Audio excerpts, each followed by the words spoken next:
so much, you may even get tired of winning. And you'll say, please, please, it's too much winning. We can't take it anymore. Mr. President, it's too much. And I'll say, no, it isn't. We have to keep winning. We have to win more. We're going to win more. What is going on, everyone? Welcome to the Astrolabe. And holy crap, what happened with the tip goal? That doesn't seem... Okay, there we go. There we go. I thought I'd updated that. We'll get there. We'll get there eventually. Welcome to the Astrolabe. It's called the Astrolabe, folks. And we are here tonight to discuss many things. Among them, the cuck right. Now, this is part of me titling it this was I wanted to do a little test and see if it's a term that plays according to the YouTube censors. I'm just kind of curious, just wondering. But there's some written content that has been produced by patriots on the internet that I would say combined, probably 20 different people sent me one of the several of them. The majority of these are ones that were harvested from the internet streets by you guys and sent them to me. Apparently they're things that are front and center for you. And I read them and I was like, oh, this is some very good stuff. We've also got some John Doyle clips today. Great patriot John Doyle is being dragged on the timeline today. And I cannot tolerate this. This is the life that the patriot walks, right? What does he say? Doyle says the patriot walks alone. Well, John Doyle is not a patriot who is going to walk alone, if I have anything to say about it. So I got a couple of good clips from him as well. And the longest thing that I'm going to read tonight, it's long, so tuck in, be prepared, but I think it's worth it. There are some absolute nuggets from Mystery Grove, who has descended from his perch. You know how he does. He retreats up the mountain and he sits there and he consults with the oracles for a while, and then he comes back to the timeline, reactivates, drops some gems, and then retreats once again. We appreciate him for what he is. So the patriot walks alone. So true. Straight Buster said, Razor Fist can suck a fart. Someone called Razor Fist emo JP Sears, and I just about fell off my chair. Emo JP Spears. I like Razor Fist. I definitely... He's one who likes to go wandering off the reservation every now and then, and that's kind of like his whole thing. His whole thing is like, he's the guy who's off the reservation, who tells you the things that nobody else is brave enough or is allowed to tell you. And then it's just kind of like, I don't know, run-of-the-mill punk rock Gen X personality. But he does the bit well. I don't remember what Razor Fist was saying. There was something. There's this thing that's happening right now where you've got like the old school conservatives that are like free market, and then they split down between like the Zionists and the anti-war. They love the rhetoric of the free market. This is the thing that they traffic in. So there's like these old GOP sentiments that are still entrenched but are kind of dying out, and they've got their last few vocal representatives who are appreciated by the people who appreciate them. I think they're appreciated as novelties, kind of. It's like it's an entertainment bit. You're playing a character. I have YouTubers who I watch for the same reason that someone might watch professional wrestling. It's an entertainment bit, and they don't have to say all the things that I like to hear say. I don't have to agree with everything they're saying. They're just online performance artists. But then there's this other faction now who have taken up residence as ostensibly the people who are too based for Trump. And John Doyle was one of the first people to observe that this was something that was coming, that this was something that was going to happen. And particularly after the death of Charlie Kirk, I should say the murder of Charlie Kirk. It created a vacuum. And so, what happens with vacuums? Well, they get filled, and they've been filled by a bunch of people who have basically done kind of like you could almost imagine them sourcing a whole bunch of data and distilling down doing like a cluster map of like talking points and just sort of sampling all of them and then beginning to just sort of haphazardly run through them on a sort of algorithmic basis. And it just becomes kind of their default lens. Their whole personality is commentary on Donald Trump and his administration, but ultimately commentary on Donald Trump. And they just spend all of their time thinking and talking and producing content regarding Donald Trump, except it's directed toward discovering when Donald Trump is going to let them down and abandon them and trying to manifest that.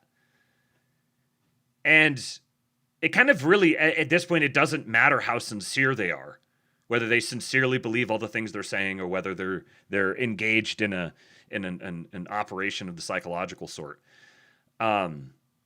Because their effect is their effect. And what it is, it's like, no, I'm going to agree with you even harder. Instead of fighting with you, I'm going to agree with you even harder. You're not going far enough. I believe in your worldview even more than you do. And Donald Trump doesn't share your worldview. So you shouldn't trust him. You should trust me instead. And it's really a bizarre thing. It's a very bizarre thing to witness. But we absolutely have precedents for this in American politics. And there's plenty of incentive for them to do this if you understand what their incentive structure actually is. And the things that order that incentive structure could be anything. It could be they genuinely believe these things. It could be they're purely in it for the money. It could be that they're not like just in it for the money because they just want to like hustle and grift. It could be that they were offered a substantial sum of money that they couldn't turn down. And then of those people, you could subset them into the people who are offered that money and couldn't turn it down, from the people who were offered that money and told that the alternative was going to be much worse. They had some kind of charges that were being held over their heads if they had some kind of investigation or something. This is the way that the system has operated for a long time. So you've got, it's like, I at the end of the day, you kind of just have to lump all of these people in together, and they are fashioning themselves as the anti-Trump right. Which we've been here. We've done this before. We've done this so many times. We did this in 2016. We did this in 2018. We did this in 2020. We did this in 2022. We did this in 2024. And so we're doing it again in 2026. And what happens every single time we do we're going to outflank Trump to his right thing? It always crashes and burns. The greatest mark, ironically, on Ron DeSantis' career is that he spent an election cycle pandering to this sort of sentiment. That's like the biggest demerit against him.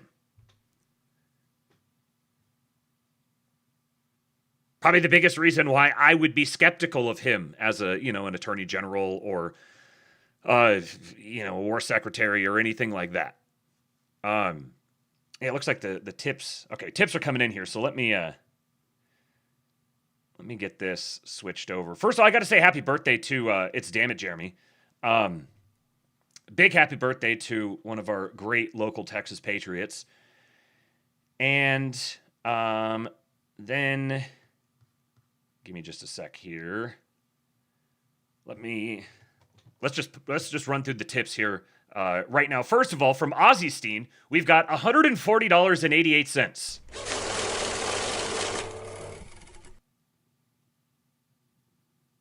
Gotta go to bed, Patriots. If you would, please say a prayer for my grandmother. She passed away last Sunday. We will persevere, though. Memory eternal to Ozzie Steen's grandmother. Say a prayer for the Ozzie Steen family. Thank you, sir, for dropping in. Thank you for the extremely generous tip. We will persevere. So true. A little bit of patriot perseverance. And then Wit. $33. White pill prescription fee. Thank you for paying your white pill prescription fee, Wit. And then Jeff. See, it seems to do this. Like, if I try to play too many in a row. There it goes. Jeff! All I know is they're all retarded faggots. So true, so true. What I would say is just to kind of sum up the we got one more here, but just a sec. Just to kind of sum up the comments I was making, what I would say is many of these people are people who I like or have liked at some point. And I kind of what I was saying is I don't really care about do they mean it or not? Like, are they being leveraged into this? Are they being pressured somehow? Are they bought off? Are they sincere? Like, all of that is kind of neither here nor there, because all they have to do is turn from their faggy ways. It's really that simple. If they just turn from their faggy ways, stop counter-signaling my president, all is forgiven immediately. Now, I mean, Owen Schroyer might be a different case. This man has shown a level of degenerate character that I genuinely struggle to comprehend. But we'll talk about him here in a little bit. We also got a tip here from T-Con, $20. John Doyle is the straight white male version of Nick Fuentes. Many are saying this. Many are saying, yeah. I suppose if you define that as all the things that would be inherent to being a straight white male, then yeah. We here at the Astrolabe are certified enjoyers of John Doyle's content. All right, let me play a couple of things for you guys here. Just some fun stuff here at the very beginning. If Quentin Tarantino directed The Odyssey. Okay, let's do it again. Robert, listen, I want you to say it like you really mean it this time. From the bottom of the heart, Robert. Get into that character, loud. Scream it, Robert! Scream it! Here we go! And... Yo, Quentin, I was thinking that, what if he says beggars instead what? Get these beggars out of here? Why would he say that? Well, why would he say that? Excuse me, have you seen Django? Yes. And in that movie, it was right for them to... Well, it wasn't right. Whoa, no. God damn it. You know what It wasn't right, okay? I'm saying... God, okay, shut up. Would you guys shut up, please? Robert is trying to stay in character here. Robert, are you ready to say my favorite line? Yeah. Quentin, I think he kind of has a point. I don't want to keep saying this. I don't know. Are you kidding me? Listen. Do I have to do this myself? No. Do I have to get in there and say this line myself? Because I'll do it. I'll do it. Don't tempt me. Please don't. Fine, I'll do it. Robert, get out of here. You're fired. When I call you an actor, please. Put the camera on me. Turn the microphone all the way up. And action. Somebody get...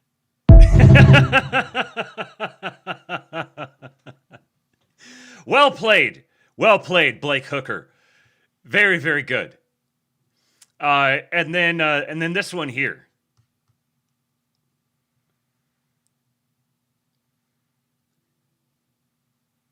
And eggs. But what this is the Patriot Cooking Channel. We use pasta is just flour and eggs. But what if we use White Monster? To get this moving, we're gonna go down with 200 grams of flour. We're gonna erect a nice little mountain like Kilimanjaro. We're gonna be assertive and insert a nice well Where's in Kingless our mountain. Kingdom? And to that, we're gonna unleash 100 grams of our White Monster. We're gonna get a nice pitchfork and drive the monster out of town. Slowly drag in flour from the side. He did the Inglourious Bastards thing with the wrong three. The three like this instead of like this. He did that when he said 100 grams. Nice try, subverter. We measure things in ounces here in Patriot Country.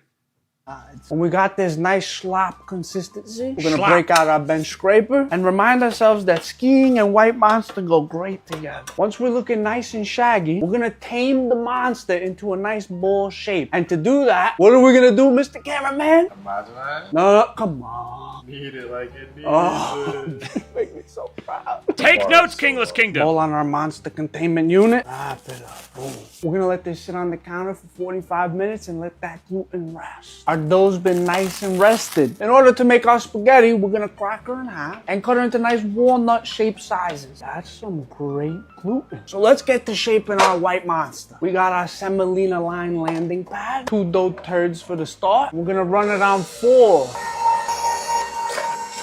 I would watch an entire We channel have like beautiful this. White Monster spaghetti. And now to find out if it's a pasta or an impasta. To make sure we impart the most White Monster flavor, we're gonna add some to our water to boil the pasta. Our water is boiling, so we're gonna go in with our pasta. This is only gonna take 2-3 minutes, so we're gonna get started on our Parmesan y pepe sauce. Our pan is nice and Pepe. warm. We're gonna go down with our black pepper. We're gonna give that a nice toast. We're gonna remove our freshly made pasta, set it to the side. Back to our pepper. We got a ladle of our pasta monster water, right down onto the pepper. We're going down with 50 grams of Parmesan cheese, a tablespoon of diabetes, and our monster pasta. Emulsify.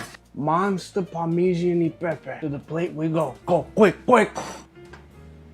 We're gonna hit that with a lick of my biscuit. And to pair well with our bad decisions, Chinese cigarette for garnish. This is technically Chinese! dinner and dessert. And sometimes just breakfast if you take out the pasta. There's only one thing left to do. We gotta give it a smooch. What the f? It's like sweet and savory. That's the weirdest thing I've ever tasted. But it's fire. It's alright. It's delicious. I can't do nothing right for this guy. Maybe I'm just biased because I could do no wrong. But I'd say get to making this. And while you're making it, think about me, okay? Please. I love you. Pasta is just... Tom Luongo's people. All right, now.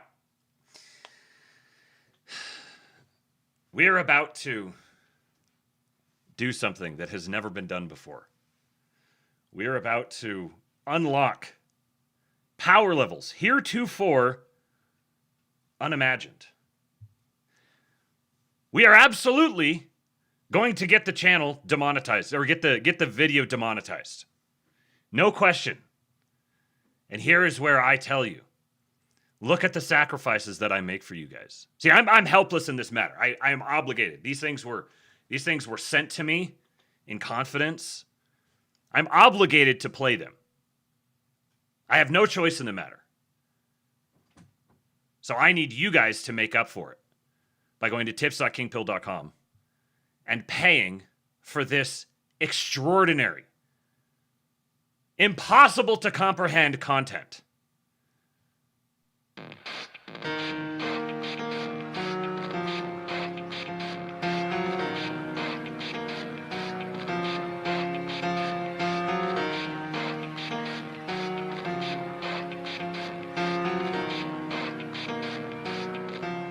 It starts with One thing, I don't know why. It doesn't even matter how hard you try. Keep that in mind. I designed this rhyme to explain in due time. All I know Pick time Shinoda! is a valuable thing. Watch it fly by as the pendulum swings. Watch it count down to the end of the day. The clock takes life away. Wicked It's so Fork. unreal. Didn't look out below. Watch the time go right out the window. Trying to hold on to didn't even know I wasted it all just to watch you go. I kept everything inside, and even though I tried, it all fell apart. Link What it meant to support! be will eventually be a memory of a time I tried so hard and got so far, but in the end, it doesn't even matter. Chester Bennington! Had to fall to lose it all, but in the end, it doesn't even matter. One thing, I don't know why. It doesn't even matter how hard you try. Keep that in mind. I designed this rhyme to remind myself how I tried so hard. In spite of the way you were mocking me, acting like I was part of your property, remembering all the times you fought with me, I'm surprised it got so. Things aren't the way they were before. You wouldn't even recognize me anymore. Not that you knew me back then, but it all comes back to me in the end. You kept everything inside, and even though I tried, Simultaneously living in the future and the past at the same time. Be a memory of a tried so hard and got so far, but in the end, it doesn't even matter. I had to fall to lose it all. But MTV is back, baby. it doesn't even matter. I've put my trust in you. Just as far as I He's just a can sensitive go. young wigger pig. For all this, there's only one thing you should know. Sing it, Pigger! I've put my trust in you, pushed as far as I can go. For all this, there's only one thing you should know. I The chin tried strap! so hard and got so far, but in the end, it doesn't even matter. I had to fall to lose it all, but in the end, it doesn't even matter.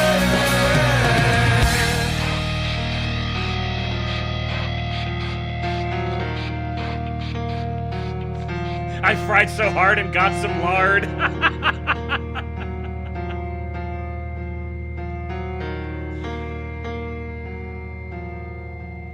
Trump's golden age. Literal whales flying. See, this is what happens when you trust the plan.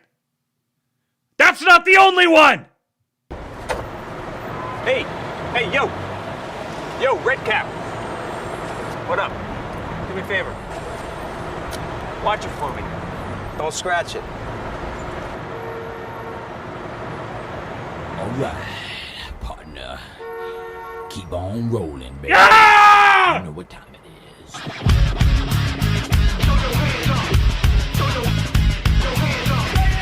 It's shut out time.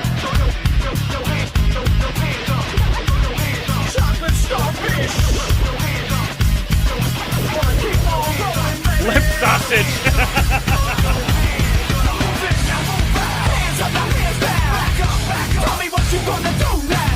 Fred Wurst! Ah!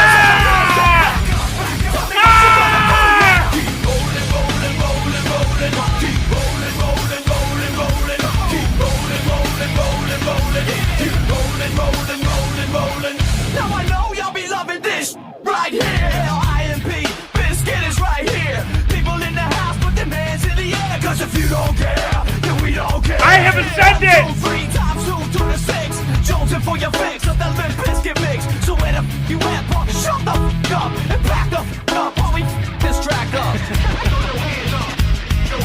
That's so good. Limp brisket! Ah! Hands up, now hands down. Tell me what you gonna do now. Hands up, now hands down. Tell me what you gonna do now. Keep rolling, rolling, rolling, rolling. Keep rolling, rolling, rolling, rolling. Keep rolling, rolling, rolling, rolling.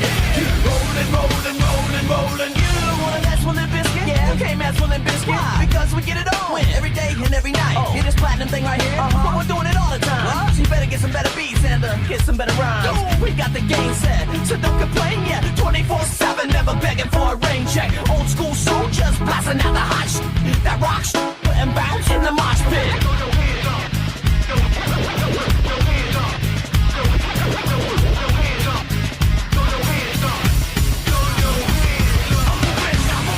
Hands up, now hands down. Tell me what you gonna do now. Hands up, now hands down. Tell me what you gonna do now. Keep rolling, rolling, rolling, rolling. Keep rolling, rolling, rolling, rolling. Keep rolling, rolling, rolling, rolling. Keep rolling, rolling, rolling, rolling. Hey ladies, hey fellas, and the people that don't give a all the lovers, all the haters, and all the people that call themselves players. Hot mamas. What's on the other side of the hat? And the people rolling up in caddies. Hey rockers, hip hoppers, and everybody. It was foretold. Hands up, now hands down. Tell me what you gonna do now. Hands up, now hands down. Tell me what you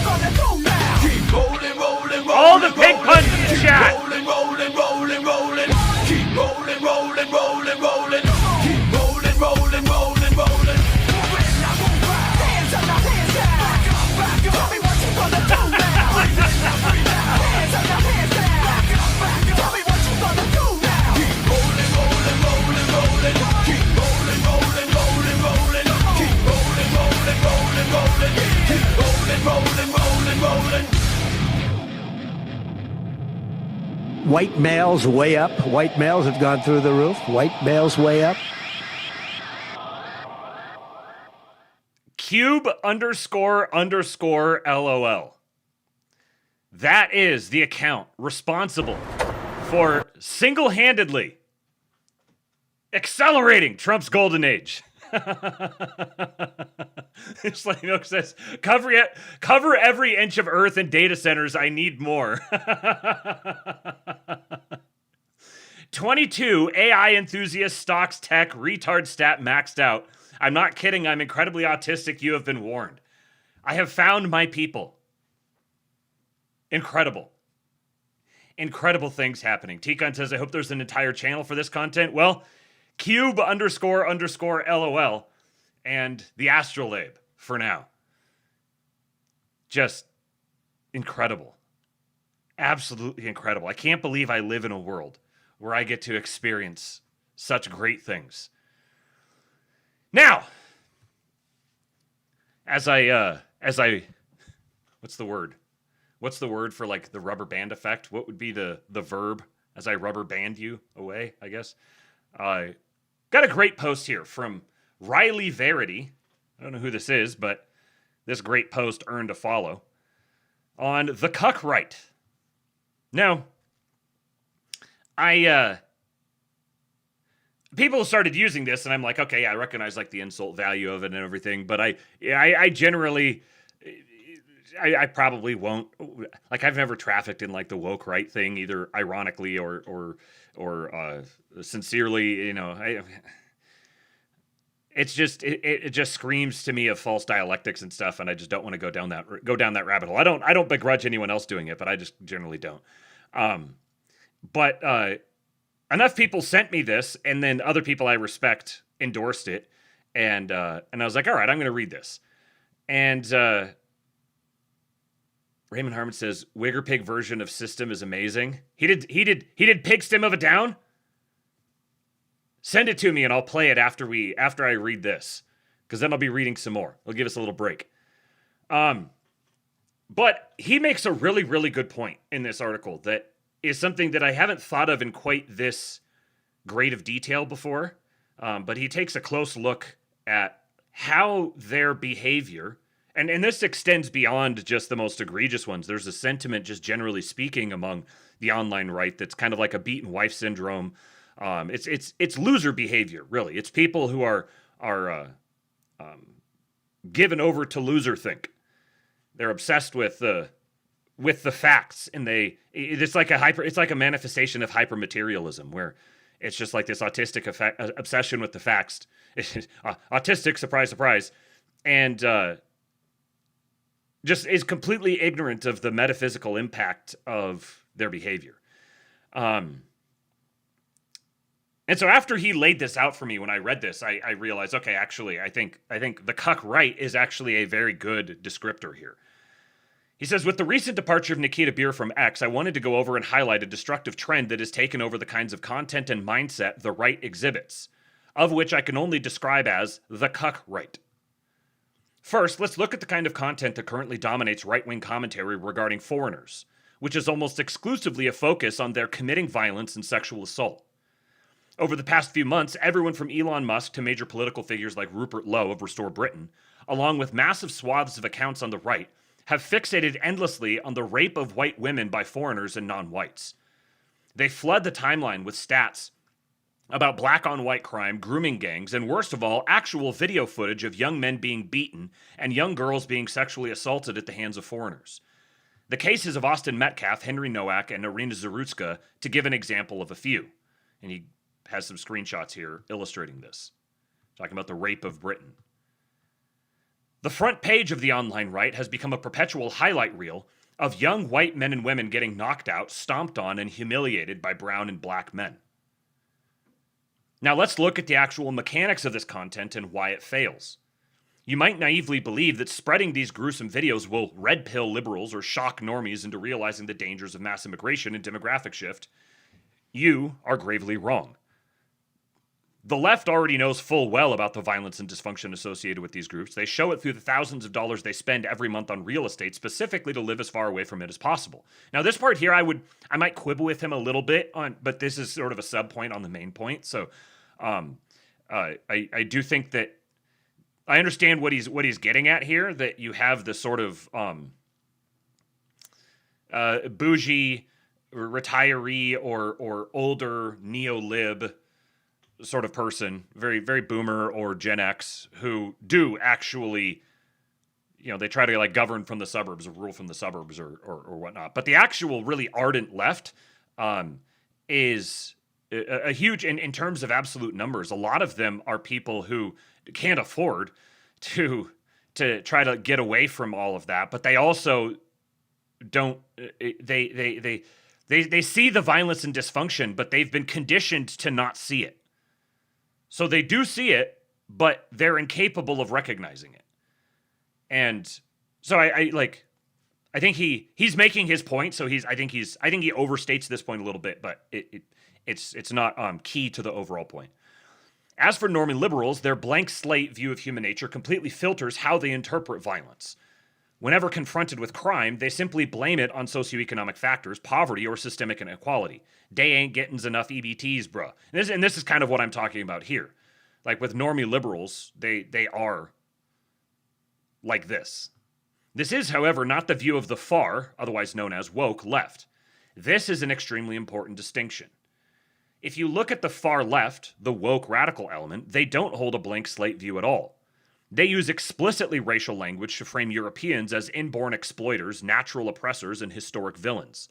This is the biological refuse of the world becoming conscious of itself, secreting deep resentment against the white man for pulling them out of their natural state into a rational, structured world.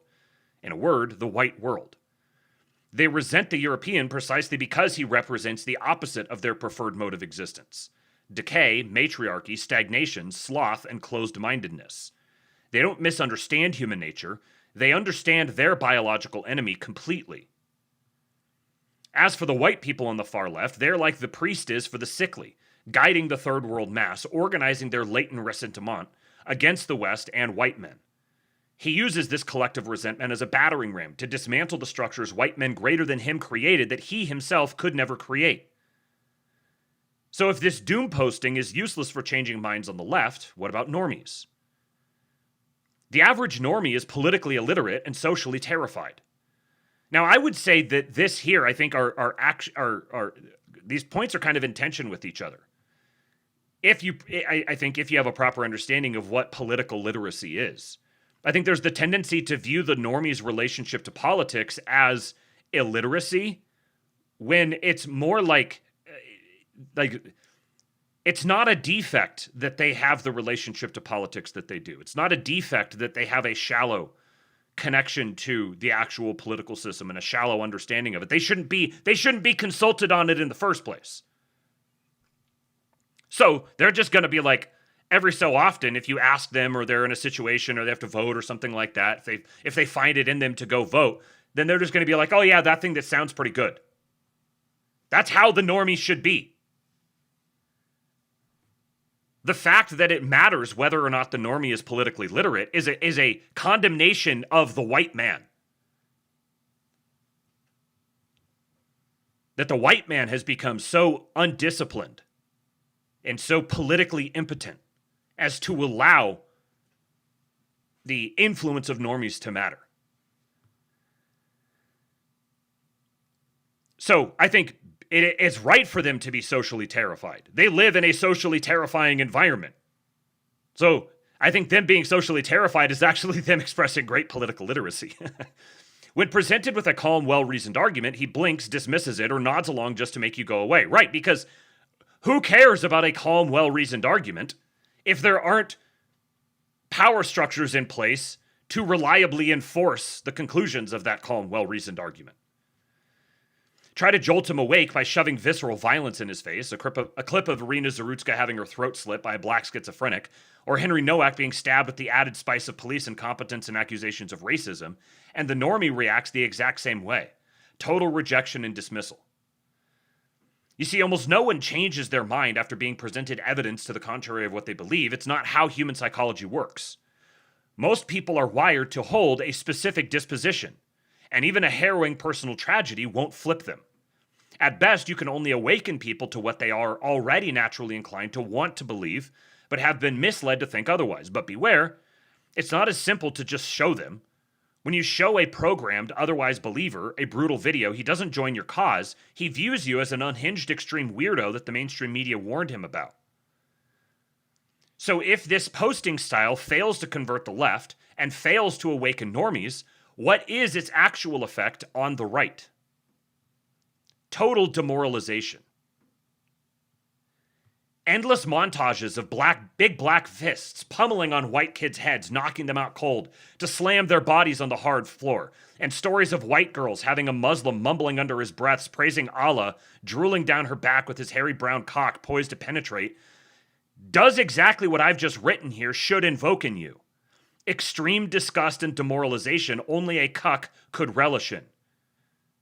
So, if you were starting to hit the ripcord partway through that sentence, as I was the first time I read it, he's making a point here. He's saying the fact that you recoil from these sorts of depictions, that feeling that you're feeling, that's what the average ordinary normie feels when they see videos like that. If you want to attack my vivid description of these videos and stories, then realize it's exactly that. A description of these videos and stories that you insist on spreading around, which is literally the vile and appalling image that I can only primitively capture in this writing. Whereas you post the full 4K HD extended cut for all to watch. If you're still dissatisfied with my writing this, then I recommend the Restore Britain's Rupert Lowe's Rape Gang Inquiry Report, which details these rapes, sexual exploitations, and murders by foreigners in far more rich detail that is sure to capture the gruesomeness, horror, and sexually disgusting aspects you enjoy displayed in these videos and stories. Beyond videos, the constant parade of articles highlighting white men being robbed, beaten, or humiliated fails Propaganda 101. Humans naturally respect winners and despise losers. I just realized Cube LOL is over in the YouTube chat. He said, "Are you fucking with my pigs?" Oh yeah, baby. We are fucking with your pigs, for sure. Those pigs, incredible. See the contrast here. People will look at something like the pigs, and they might be like, oh, that's like silly AI slop or something. No, it's fucking brilliant. It's brilliant. And when I watch that, it energizes me. Sitting here watching that with all of you guys in the chat, making pig puns galore, was incredible. Now contrast that with the people who sit around and dwell on this sort of thing all the time. Beyond videos, the constant parade of articles highlighting white men being robbed, beaten, or humiliated fails Propaganda 101. Humans naturally respect winners and despise losers. Yes! This is what I've been saying. Winners win. Winners don't complain about how they're losing. They just win. They don't sit around clutching their pearls and gasping about how awful everything is. They don't sit around wallowing in everything that's terrible and bemoaning how far they've fallen.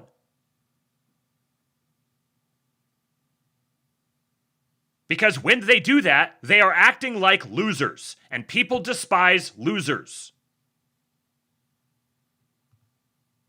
You might look at the gross, degenerate lib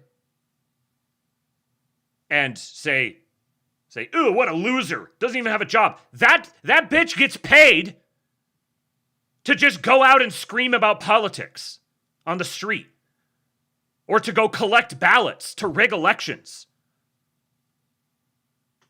You sit on the internet and complain. Who's the real loser? By framing your own demographic as perpetual helpless victims of violent foreigners, you are training your own people to accept defeat. You are explicitly telling white men you are weak, helpless, and physically inferior to these invaders. This framing is functionally indistinguishable from third worldist Muslim black supremacist propaganda. You see why, as I started reading through this, I was like, oh, actually, the cuck right is a very, very good descriptor. So what is the point of focusing on extreme violence at all? In political warfare, displaying your own side experiencing extreme violence from an enemy is only useful as a power play, an enabling effect. Look at how the left utilized a single event, the death of George Floyd, to execute a massive nationwide power grab. They used it to purge opponents and force DEI and justify outright terror riots. Do not miss the crucial lesson. It only worked because they were already prepared. The left had institutional dominance, legal funds, media control, and street-level organization ready to deploy at a moment's notice. It could have been any minority at that point, and it just happened to be George Floyd. This is why focusing on the specific way he died in the event itself is stupid. The focus should have been, how the hell did they do this? And we're going to come back to this idea of organization more later on. How they were able to acquire institutional dominance, legal funds, media control, street-level organization, how they were able to obtain that. What happens when you try to execute a power play without infrastructure, preparation, or a plan? The plan for acquiring or building infrastructure, preparation, or a plan is different than the way that you employ that infrastructure and plan. So what happens when you try to execute a power play without infrastructure, preparation, or a plan? You get the 2024 UK riots following the dance class stabbings at the hand of an insane black perpetrator. You can argue the public outrage was completely justified, but without the institutional backing or strategic direction, the outcome was worse than useless. Hundreds of young British patriots were arrested, thrown in prison, and permanently neutralized, while the state used the chaos to tighten its grip even further. I note also, this is why an extreme reaction to the shooting of Charlie Kirk was not possible, and if it was attempted, would end terribly. All of the people who demanded immediate, aggressive, dramatic action after the shooting of Charlie Kirk revealed themselves to be either active paid subversives or political illiterates. Actual political illiterates. If you still doubt that the online right succumbed to a cuck mindset, look at the online right's reaction to an event like the migrant border surges in Ceuta, Spain. There's examples of it here. Won't dwell on them, you already know. When thousands of migrants cross a border, right-wingers immediately started hyperventilating about an invasion. But just look at the footage. These are clearly not invaders. They carry no weapons, possess no military formations, and display zero tactical discipline. To label them an invading army shows your own fear and cowardice. They are a disorganized mass of dupes seeking handouts who dispersed the moment they realized they weren't getting any. There's a similar example here where Trump's sheer popularity overcame the same impulse among the right here in America. But what's really much more compelling to people is the fraud, the federal benefits, the free health care. Arthurian candidate. The incompetence and moral bankruptcy of nons becomes more evident every day. The only answer is the upright and triumphant white man. Be stronger, be smarter, be Christian, be talented, win, win, win. Be superior. Someone write that down and repeat that to yourself every single morning. The only answer is the upright and triumphant white man. Be stronger, be smarter, be Christian, be talented, win, win, win. Be superior.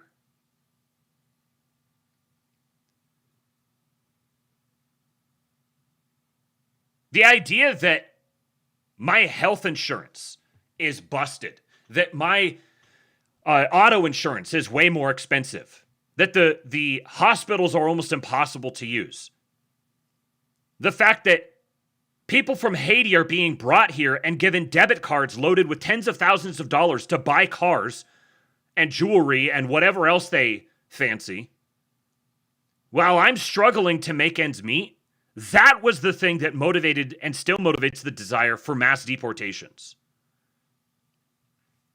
The browning of America or the propensity for violence, those things don't move people as much because they've been inoculated specifically to be resistant to those things. This is why I've said for so long that our guys need to learn sales. You need to learn how to sell. Going at this from the fraud perspective, like we need to save Social Security and Medicare from the invaders, and that's why we need mass deportations, that just triggers the autism too much. And they're like, well, no, there's problems with Social Security and Medicare doing the stupid fucking boomers. And like, bro, we're trying to solve your fucking problems. Get out of the way. Let the people who know what they're doing do what they do best. They don't need a backseat driver. You know why everyone despises backseat drivers? Yeah, that's why everyone despises you.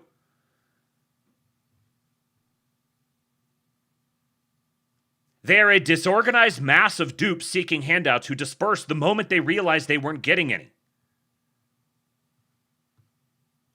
There is even worse, though.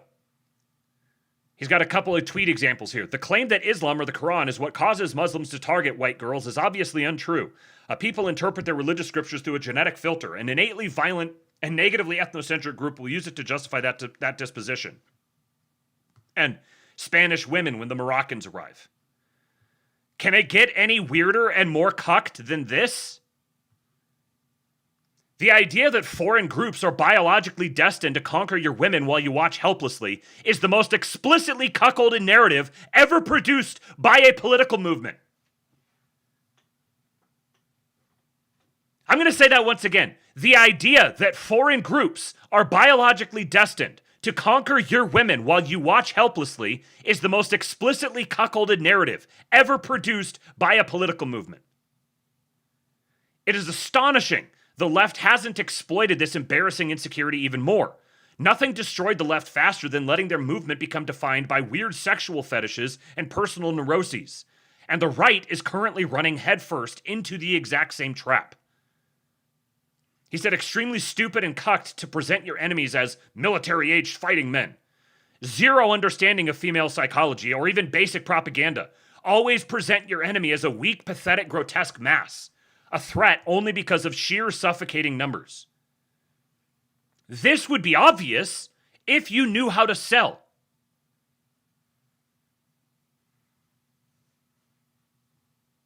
And a lot of people don't want to learn how to sell because they don't like people. They need to learn to like people so they can understand how they're wired, so they can sell to them. If you don't understand how to sell, that doesn't mean, oh, I'm just not engaged in sales. No, it just means that when you engage in sales like everyone does all day, every day, you do a shitty job of it.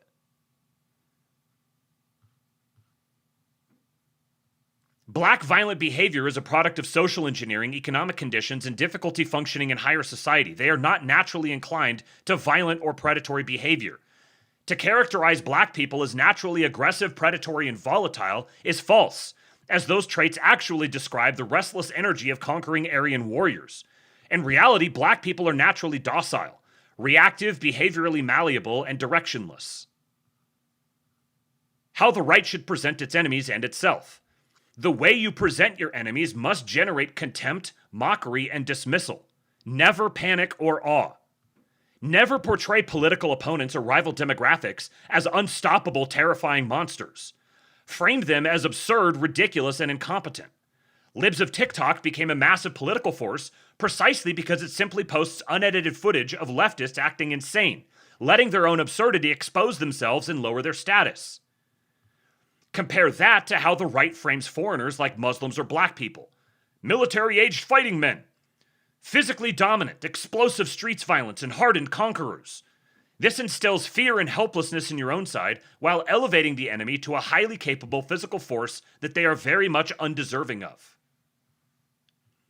As an example of good framing, look at how Indians are framed online, even by liberals. Awkward, desperate, physically unintimidating, and socially clumsy. This framing produces disgust, mockery, and instant dismissal. It carries zero cool factor and grants the target zero status. And what this also is a conditioning force to induce these sorts of people into actually doing the things that would give them the cool factor. This is this is people husbandry. Elevate the cringe. Highlight the fat, goofy black nerd, of which there are many. DL culture, the superstitious religious rituals that Muslims follow. The way they smell, stripping them of status through humorous ridicule and mockery, is far more lethal than panic posting will ever be.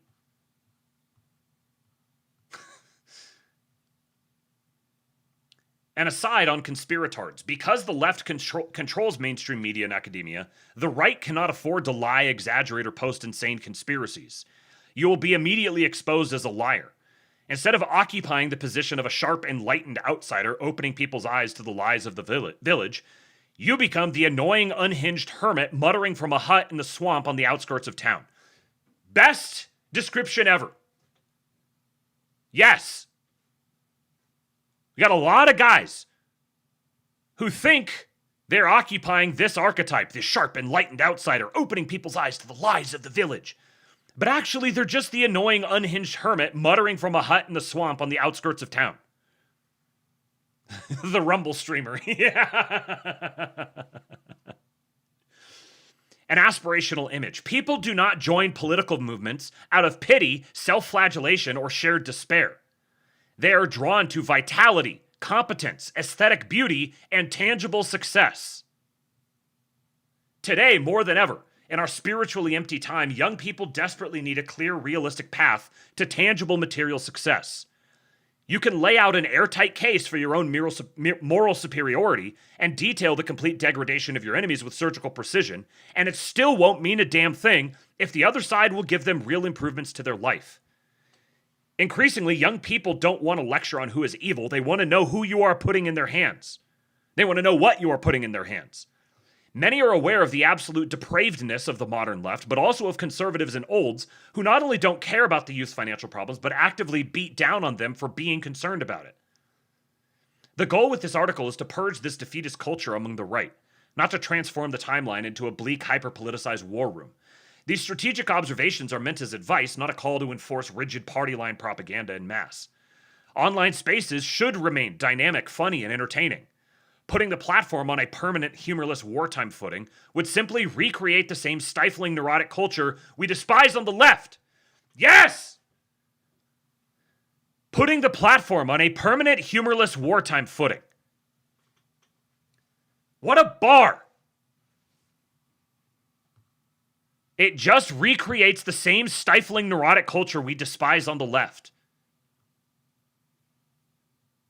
This article is not a demand for central control, but an effort to steer the online right away from embarrassing victimhood and back toward a vital, confident trajectory. The online right briefly understood how to project power and wit, but it has gone astray into this cuck zone. With the exit of Nikita Beer, who made the algorithm in such a way that promoted this outrage porn, now is the time to purge this defeatist mindset, reject victimhood optics, and replace the cuck right with a fun, victorious, and expansive culture that intelligent young men find worth being a part of. I do think it's a little unfair to Nikita Beer. I continue to be a Nikita Beer fan. But very, very good posting here. Now let me grab this. There's a couple of things I want to pull up real quick. There's a video that reminded me of. Yeah. Right here. Right here. So, he said, where was the line that I was looking for?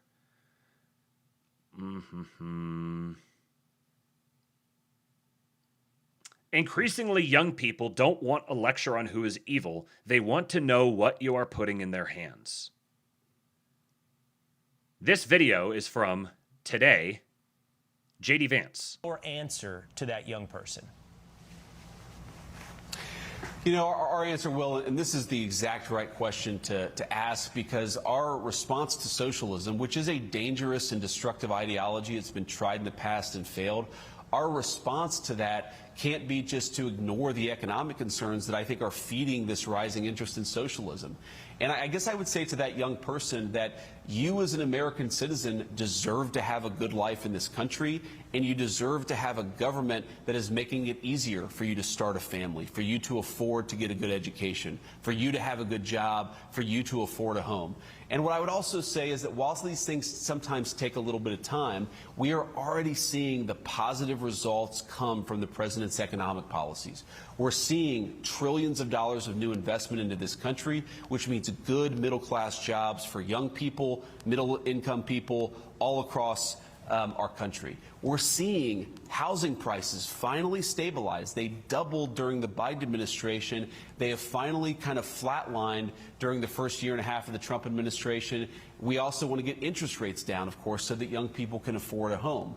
We want people to be able to afford the good things about this wonderful country that we all live in.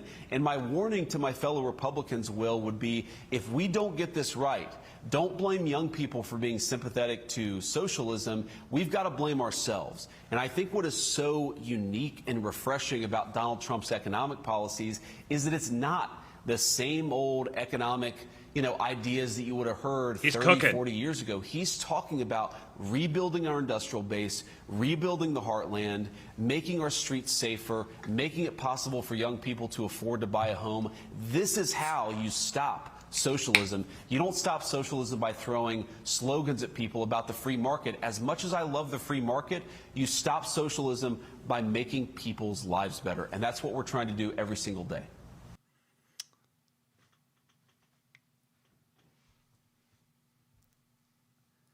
A shoe-in.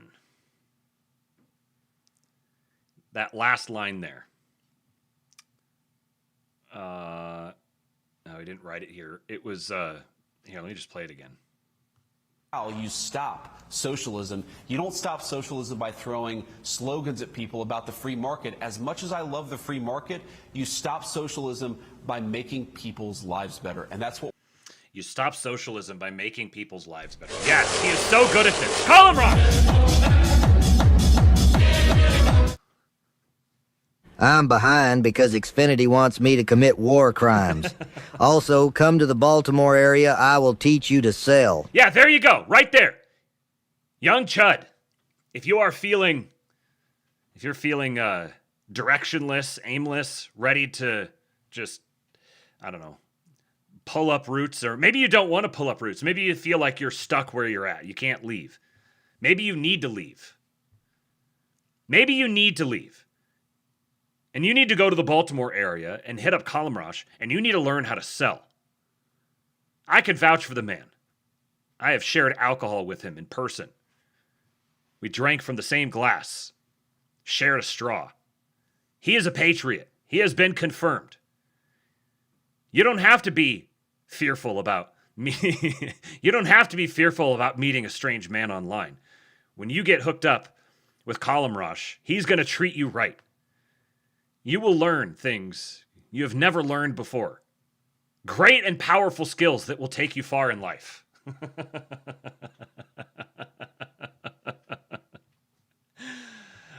Speaking of meeting strange men on the internet, have you gotten your ChudCon tickets yet? Labor Day weekend. We will be gathering together in the woods of Hell Yes! Oh, thank goodness. Sorry, I just checked I have a slow fantasy draft going on right now. It's for the slow boys. And I have one roster spot left, but I had to nominate someone, and I nominated someone that I thought other people were going to bid on because I don't want him. And the clock was counting down, and it wasn't looking good. It was looking like I was going to get stuck with him, and I was going to miss out on being able to use my 2-year contract on a better player. But someone went and bid on him. So White males way up. White males have gone through the roof. White males way up. This sounds very gay. Yes, ChudCon, Northern Virginia. We will be meeting up. A bunch of men from the internet will be gathering together and patriots getting into proximity with patriots. Labor Day weekend. There'll be bonfire. There will be music. There will be competitions. Strength competitions. Lawn game competitions. This is the first IRL event put on by the Cyberbully. There will be more to come, but a special subset of patriots will get the honor of saying that they attended the first ever ChudCon. So go to chudconevent.com and be one of the select few. chudconevent.com. Get your tickets. This is Labor Day weekend in Northern Virginia. The exact location will be revealed to you. And come join us. It'll be a very, very good time. Okay, now I told you guys that I was going to do the Wigger Pig System of a Down. So let's go.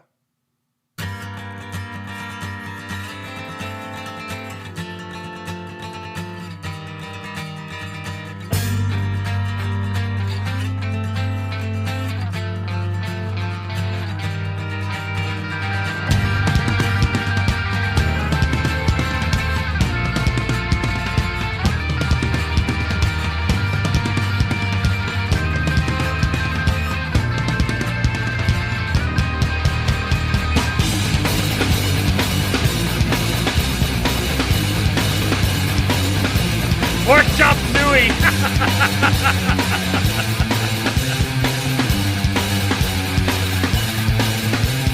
Wake up! Grab brush and put a little makeup. I discussed the fade away the shake up. Why'd you leave the keys up on the table? Here you go, create another fable. You wanted to. Grab a brush and put a little makeup. You wanted to. I discussed the fade away the shake up. You wanted to. Why'd you leave the keys up on the table? You wanted to. Well, I don't think you trust in my self-righteous suicide. I cry when angels deserve to die.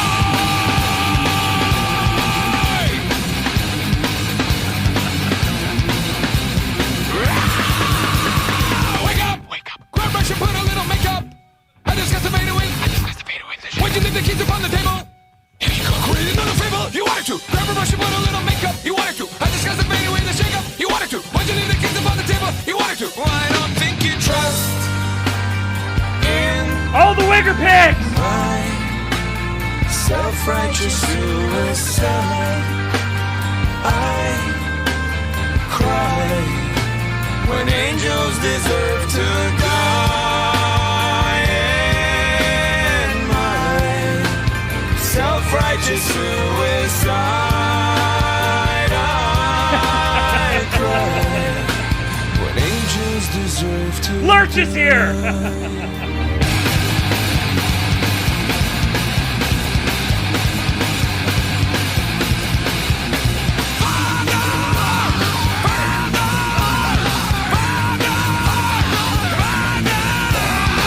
Father, into your hands I commend my spirit. Father, into your hands, why have you forsaken me? In your eyes, forsaken me. In your thoughts, forsaken me. In your heart, forsaken me. Oh, trust in my self-righteous suicide. I cry when angels deserve to die. In my self-righteous suicide, I cry when angels deserve to die.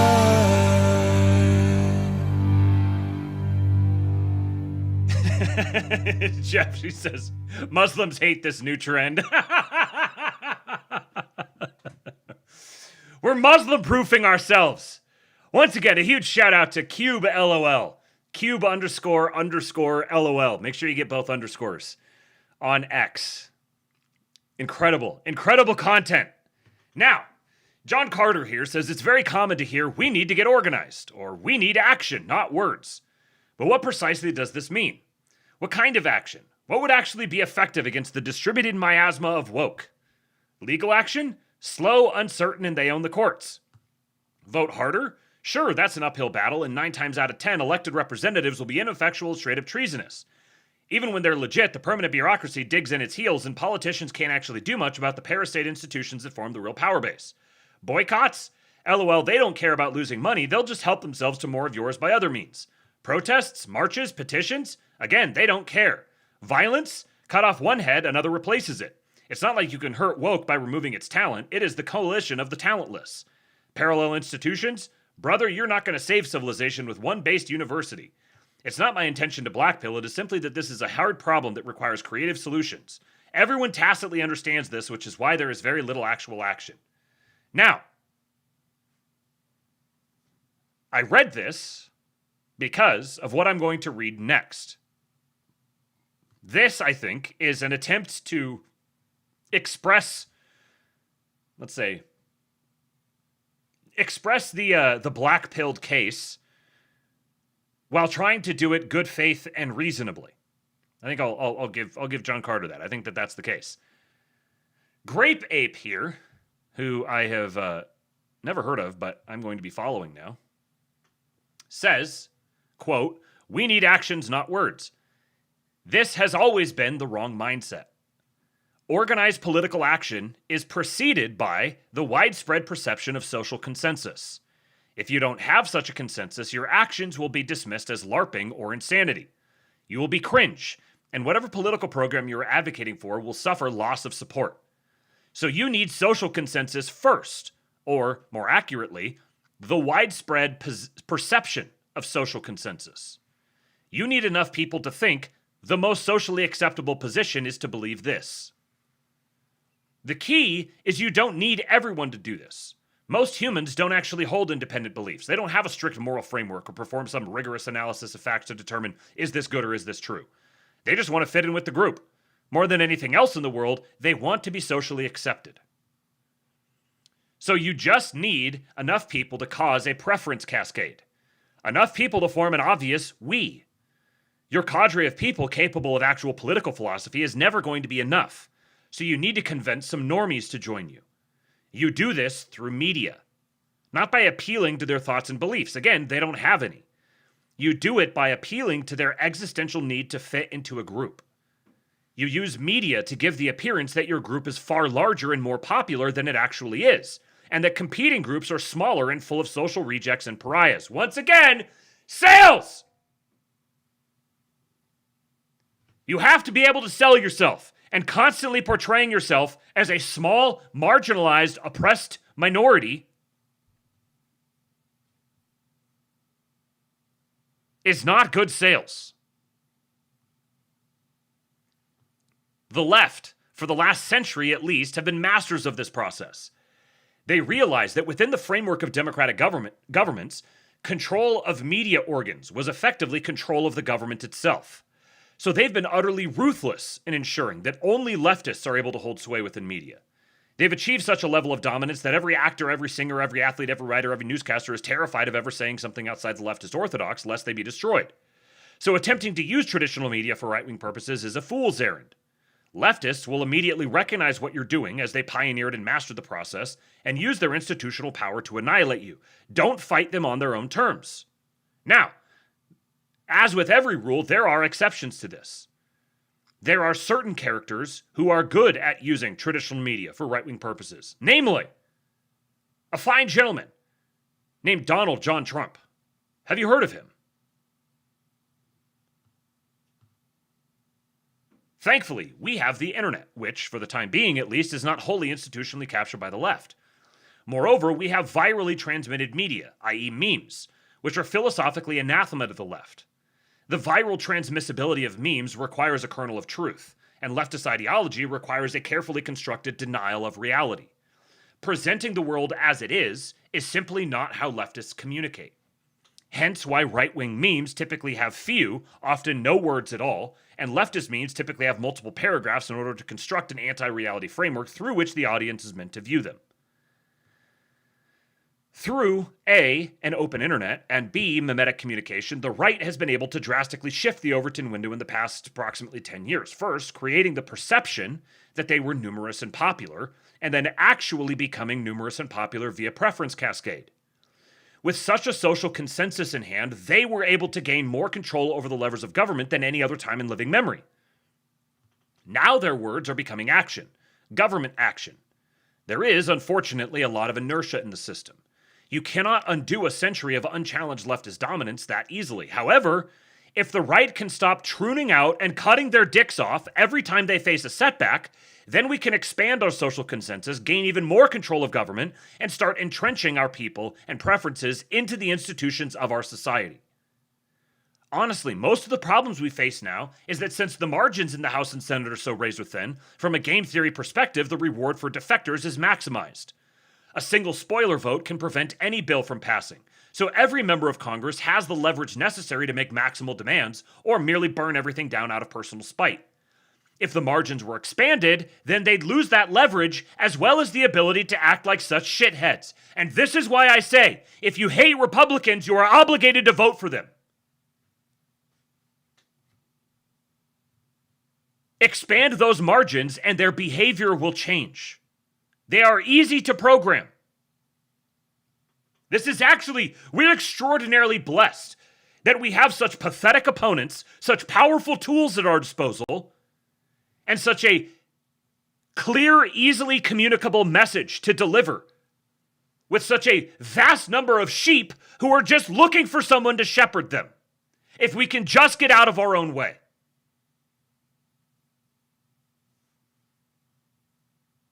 Stop talking about ourselves like losers. Stop acting like losers. Start projecting our own victory.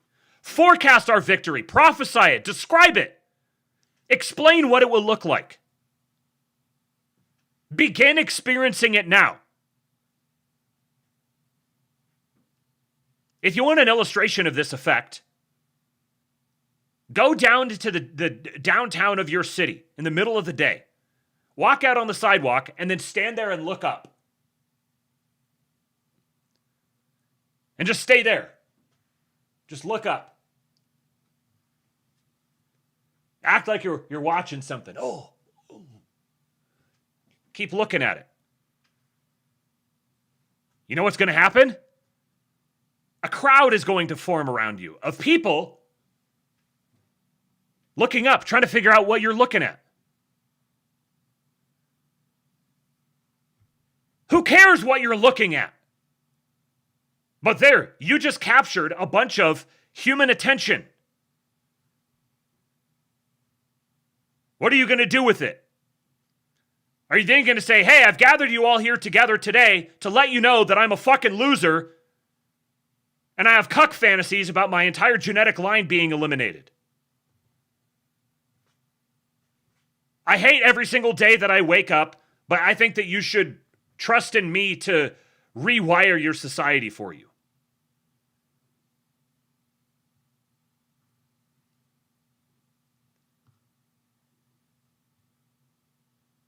Nick Land says God blessed the Anglosphere with Trump, but jackals and hyenas did everything they could to obstruct, trip, and fetter him, and then to blame him for the inadequacy of his actions. But he will shred his bonds, and the vermin will tremble. The time calls for it. Trump's failures, without exception, are the positive actions of his and our enemies. There is no sincere disappointment in him that is not implicitly a hunger for more Trump. The people hunger for Trump. Your political movement must be organized around explaining to people how you are going to deliver them more Trump.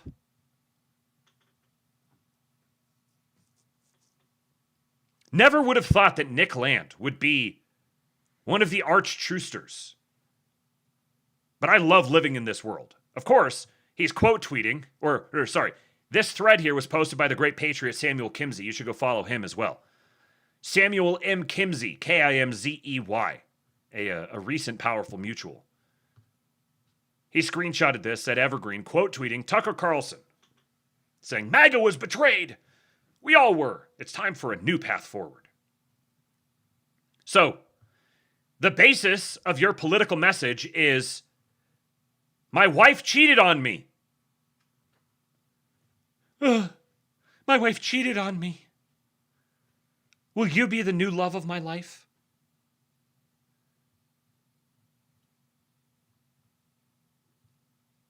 Trump critics from the right tend to fall into one of four categories. First, podcasters. These are people, now specifically, this is Trump critics, not in general, but Trump critics, quote unquote, from the right. These are people like TRS, Hunter Wallace, Richard Spencer, Nick Fuentes, but also newer examples like Tucker Carlson, etc. A lot of these people blew up their lives, and now their only hope for a livelihood is blackpilling into the ether for clicks. They trade in hysteria and self-righteousness and dumb anger, all of which can feel invigorating in their way, which explains why they will always have followings. That, and some of these guys like Fuentes have genuine cults around them. Number two is frustrated losers. These people are not doing well in life. They have romantic issues, financial issues, social issues, etc. This is unfortunately a very large cohort on the right, though you also find the far left with a large share as well. For these people, the radicalism of radical politics is the entire point. They go into it to feel dangerous and powerful. Saying radical things is almost a form of therapy for them. Most of their so-called opinions are really just a way for them to vent their frustrations over their unsatisfactory lives. These people more than anything want to keep the nationalist right as their little fiefdom. It getting too big disrupts the radical image their egos depend on. It would make sense these people would aim their fire at Trump since he's no longer a fringe movement. This would be like I'd rather be a king in a sandbox than, I'd rather be the prince in the sandbox than the king one more time. I'd rather be the king of the sandbox than the prince of the playground. Got it out eventually. Number three would be low information voters. Somewhat a misnomer since many of these people don't even vote.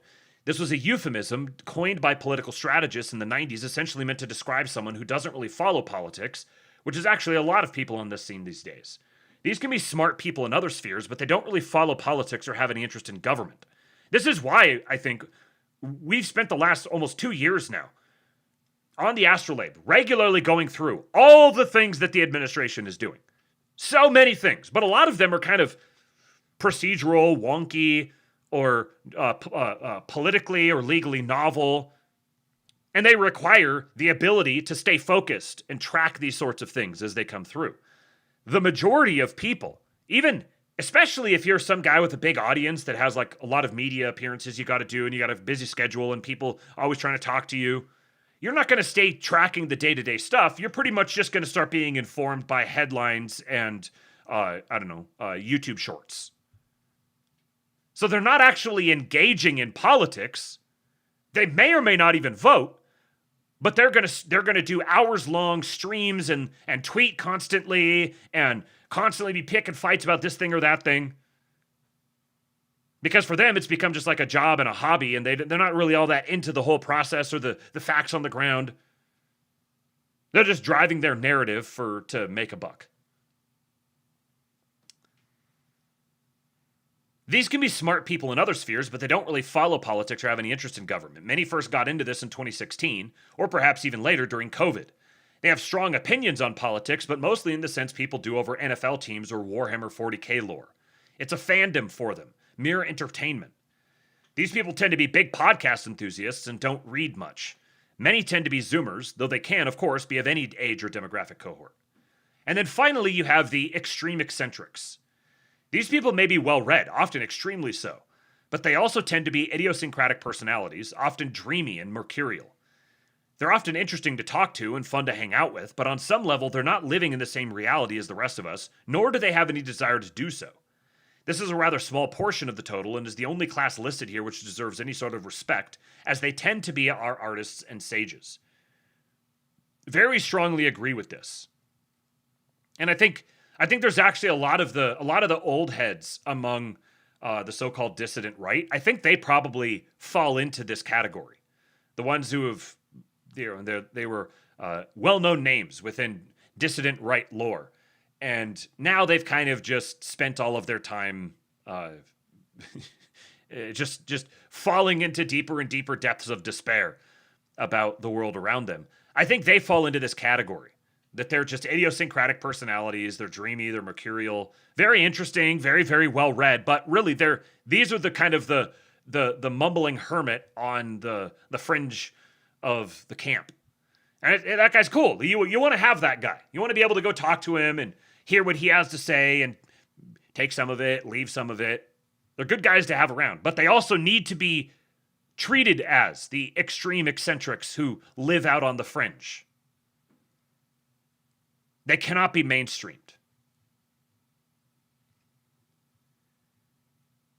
So speaking of Tucker Carlson teasing a third-party run, I told you guys that we were going to get some John Tent today on the show, and I would never lie to you. So here we have some John Tent played at 1.5x, because the proper way to be fed as a baby bird is fast. So in the midst of all of this, Tucker Carlson comes out and teases a third party. We're going to have a third party, a new movement, right? A new movement. Now, I know he hasn't expressly said this. I can read the writing on the wall, given that I come from a country that's literate and actually constructs walls. So I kind of understand what this is kind of getting at, right? We're going to have our platform that distills what must be done to something that is specifically curated to excite a third world audience, which is increasingly Tucker Carlson's audience. That's not my opinion. That is literally a matter of data that he has presented to us, and can do even better than that, mislead well-meaning American Christians because it provides to them language which they are naturally sympathetic to. I agree. I think it's wrong that we have the Epstein class. I agree. I think this education stuff is kind of a scam. I agree. We should probably not have nuclear war. You don't even so you are now being misled, and you see how popular it is, not knowing it's popular specifically with third worlders, because ultimately they want to be absolved from taking a backseat to how the world works. They want to be absolved from any animosity that you naturally feel toward them, largely as a result of their own actions. That's all this is, dude. That is why it exists. That is why it is popular. That is why it is promoted. That's why all of this is happening specifically now at a time when we've had the most successful Republican administration in a century. That is what is going on. This is the impetus behind all of that. It is meant specifically to deflate what is clearly working.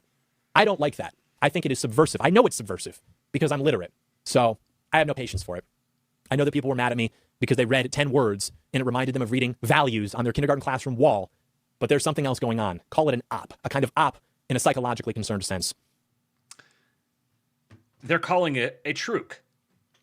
John is very good at dropping trucs, and I think that his treatment of the whole Tucker Carlson 10 points thing was just absolutely bang on. Just completely nailed it. And particularly the psychology, the third world is psychology that I think, frankly, has penetrated the minds of some of our great powerful white brethren. I think they have allowed themselves to stew in the third worldist mindset far too much.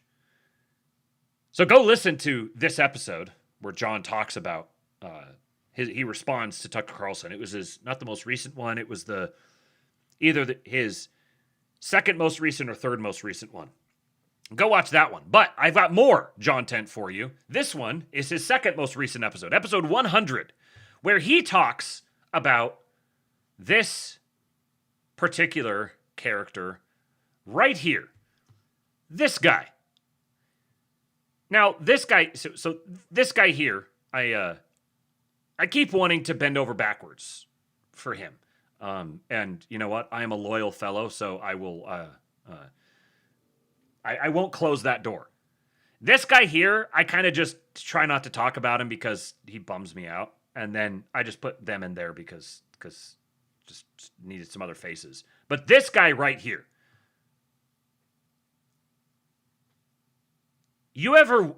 this guy is delivering a crash course on exactly what not to do. People talk about political loyalty. He is giving you an astonishing display of what political disloyalty is like.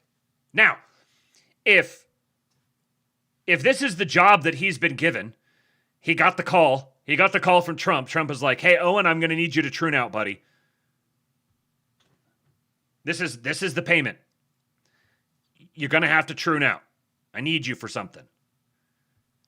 And Owen was like, "Yes, sir, Mr. President. Anything for you. Because you literally got me out of prison. You literally pardoned me. And I'm definitely not going to just immediately turn around and stab you in the back." So here is John Q. Goyle describing to us the Owen Schroyer problem. So the official position of the retard right as it now stands is that under President Trump, housing costs are going down, but that's actually a bad thing. So after months and months of these people complaining that, well, Trump's not doing enough to curb inflation, they're saying, Trump has betrayed the youth, he's broken all of his promises, yada, yada, yada. Now they are mad that Trump is making the housing market more accessible to young Americans. So last week, producer Blake posted this screenshot on Twitter comparing the median sales price of new homes in January 2025 when Biden's presidency came to a close, which was $429,000, to now under President Trump, which is just shy of $400,000. So this came from a website called BidenToTrump.com. Essentially, it's comparing costs of common products now versus under Brandon. As we can see, housing costs have taken a massive tumble, allowing for young Americans to finally become homeowners, finally experience the American dream. Obviously, yeah, still work that needs to be done. I will do my land acknowledgement again. Things should be perfect, but like if it's an objective fact that we've seen measurable. Of the many great things that John has given us, the notion of the land acknowledgement, like the right wing, the dissident based right wing version of the land acknowledgement, is you have to say like, oh yeah, like the Jews, or like, oh yeah, like things could be better, or oh yeah, they should be doing more. This is the land acknowledgement. If you don't do the land acknowledgement, people are going to get really upset. Oh, you didn't mention. Are you saying everything's just fine? Measurable progress under Trump, thanks to immigration enforcement. Like, why are we upset about this? Of course, people are going to be upset about this. Naturally, the people who are wrong about everything all the time and lie through their teeth every time they open their mouths, obviously, they had to take this objective win and turn it against President Trump by essentially shilling for the boomer class, whose assets have already been, artificially inflated as a result of Brandon's open borders, mass migration policies. Take a look at what Owen Schroyer had to say about producer Blake's post. All right, I got a bunch of Trump MAGA cultists tagging me in this post saying, look, Owen, see, Trump's winning. Look, we're winning. House prices are down, bro. Prices are down. Vote Republican every time, bro, even if they sell you out, even if they lie to you, even if they're loyal to foreign and special interests over the country. Hey, do you know why? Do you know what this represents, bud? This represents that interest rates are up. The reason why house prices are down because interest rates are up. You know who wins? By the way, not like, this is an older picture, but this is what Owen Schroyer looked like up until like 2 months ago. This was maybe 5 years ago, but he kept more or less the same look. And then suddenly, a couple of months ago, when he was already well on the way to pruning out, but he did this. Like, what is this? Are these guys having like midlife crises or something?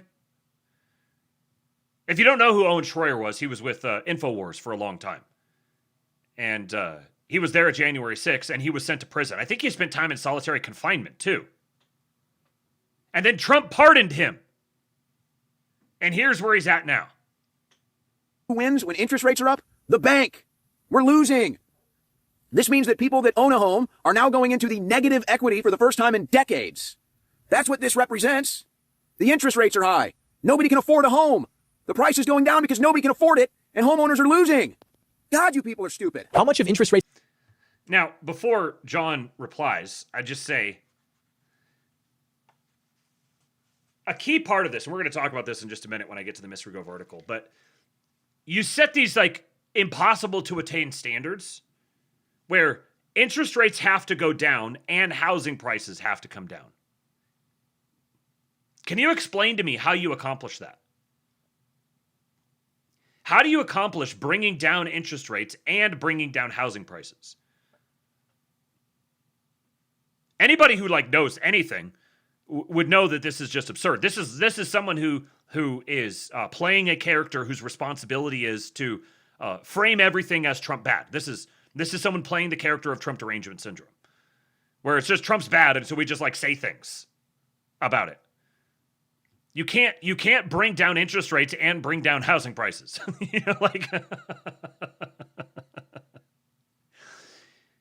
So this is someone who ironically, there's this phrase called never taking yes for an answer. Do you know what ethnic category has that phrase attributed to them? Never taking yes for an answer. Isn't it odd that that's how these guys behave? The price is going down because nobody can afford it, and homeowners are losing. God, you people are stupid. How much have interest rates climbed since President Trump took office in January of last year? Well, that's kind of the funny thing. That's kind of what is CAC here. They have not. That has not happened. That was another lie. He is lying like he breathes. Imagine my... So, just the leaving aside the actual facts of the matter, what he said is patently absurd. But it's also literally not true. nice shock, right? Yeah, when Trump takes office, 30-year mortgage rates were hovering around 7%. Now they're 6.7%.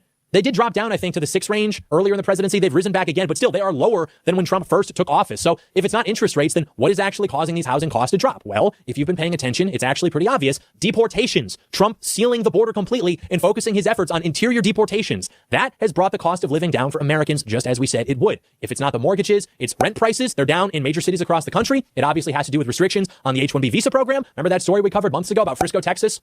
How what Trump did to curb that program literally caused housing prices in that city to drop by like 10%. Yeah, say thank you, President Trump. Now, people like this, people like Schroyer, people like these, the class, right? They will tell you mass deportations aren't happening. This is the message from the retard right. You can believe them if you want. You can not believe them if you want. All I'm going to tell you is you have to consider all of the other claims made by these people, and you can notice a bit of a pattern pertaining to their proclivity to tell the truth, right? Americans are buying homes for less money at lower interest rates, and then Owen Schroyer's mad about it. The retard right's mad about it. Again, the official position of the retard right is housing costs should go up. Now, I say official position as if that really means anything. You know, these people don't believe anything. They have no positions on anything. If housing costs were on the rise, you can bet these people would be pissing their pants over it. They will literally do whatever they can to paint Trump in a bad light. Even if things are going measurably better for Americans, they will lie through their teeth to twist it into something bad. That is the op. As I always say, whether this is an actual op and these people are funded by Democrats to derail MAGA, or if these people are just totally genuine with being retarded, it doesn't actually make a difference. I don't care about the intent. The purpose is what I care about. I have no personal issue with these people. If they were actual agents of the radical left, how would their behavior be any different? If they were actually trying to make us all lose, how would the behavior be any different? That is the fundamental. Yes. This is why I said all I said earlier about how like at the end of the day, you can question the motives, you can question the sincerity. Are they paid? Are they not? You know, the psyops are flying fast. There's like with the proliferation of the internet and then social media, and then like once people started talking about Machiavellian politics, like once that entered the zeitgeist, is one of the things that AI is going to do is it's going to pick these things from little corners of the zeitgeist and it's going to proliferate them everywhere else. So people are absolutely engaged in 5D chess. People are absolutely engaged in psychological operations much more than have been in the past. So I've said this before, that in the past you could be like, oh, it's a psyop, must be the CIA. Not necessarily. We've even opened a new category where it might be the CIA and it might be the good CIA. Because there's a good CIA and there's a bad CIA. And it might be non-CIA psyops. The psyops are everywhere. That's why you got to be on your toes. And this is why getting all drilled down into all the details of everything and deciding we need to freak out about this particular thing right now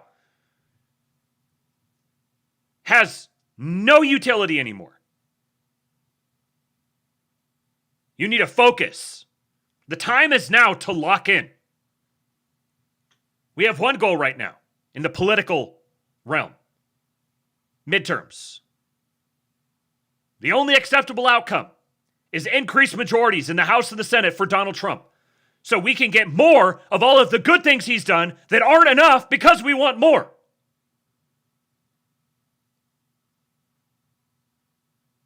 The time for hashing out all the other things is after the midterms. Yes, this is how it works. You want to play the political game? You got to play it well. Or get out altogether. Shut up, log off. Nobody needs to hear what you think. Fundamental question. We have to remember what our job is here. We are influencers. I know. It's really just, I don't like it, but it's true. We are people who influence in varying degrees and scales. That means our job is not to do these little roundtable discussions where we talk about, oh, what if this happened? And what if this happened? What if this happened? We have a job to keep all the ducks in a row. Okay? That's the point. We're trying to keep the coalition together behind a central leader so that we can make the things we claim we want to happen more likely to happen. Maybe even happen. It's this simple. And what if this happened? What if this happened? We have a job to keep all the ducks in a row. Okay? That's the point. We're trying to keep the coalition together behind a central leader so that we can make the things we claim we want to happen more likely to happen. Maybe even happen. That's the job. You know who loves the MAGA Civil War? The left. Remember when the MAGA Civil War started to kind of break out and all of a sudden there were pieces in the Atlantic, there were pieces in the New York Times talking about, hey, pay attention to this MAGA Civil War, which is definitely a real thing that is happening. Why are they running those pieces? They're running those pieces for a couple reasons. One, because remember, this is at a time when the left is unprecedentedly demoralized. They're not having a great time. So they throw them a bone. Hey, don't worry. MAGA's in a civil war. Don't true out. Don't commit suicide. It's probably going to be okay. You know who else loves that? The people who are instigating the civil war. These losers, the podcast circuit, the influencer class, the people who love more than money, more than anything, maybe even life itself, attention. All of a sudden, they're getting written about in media. Oh, wow. I get to be powerful. I get to be influential. I'm starting a civil war in MAGA.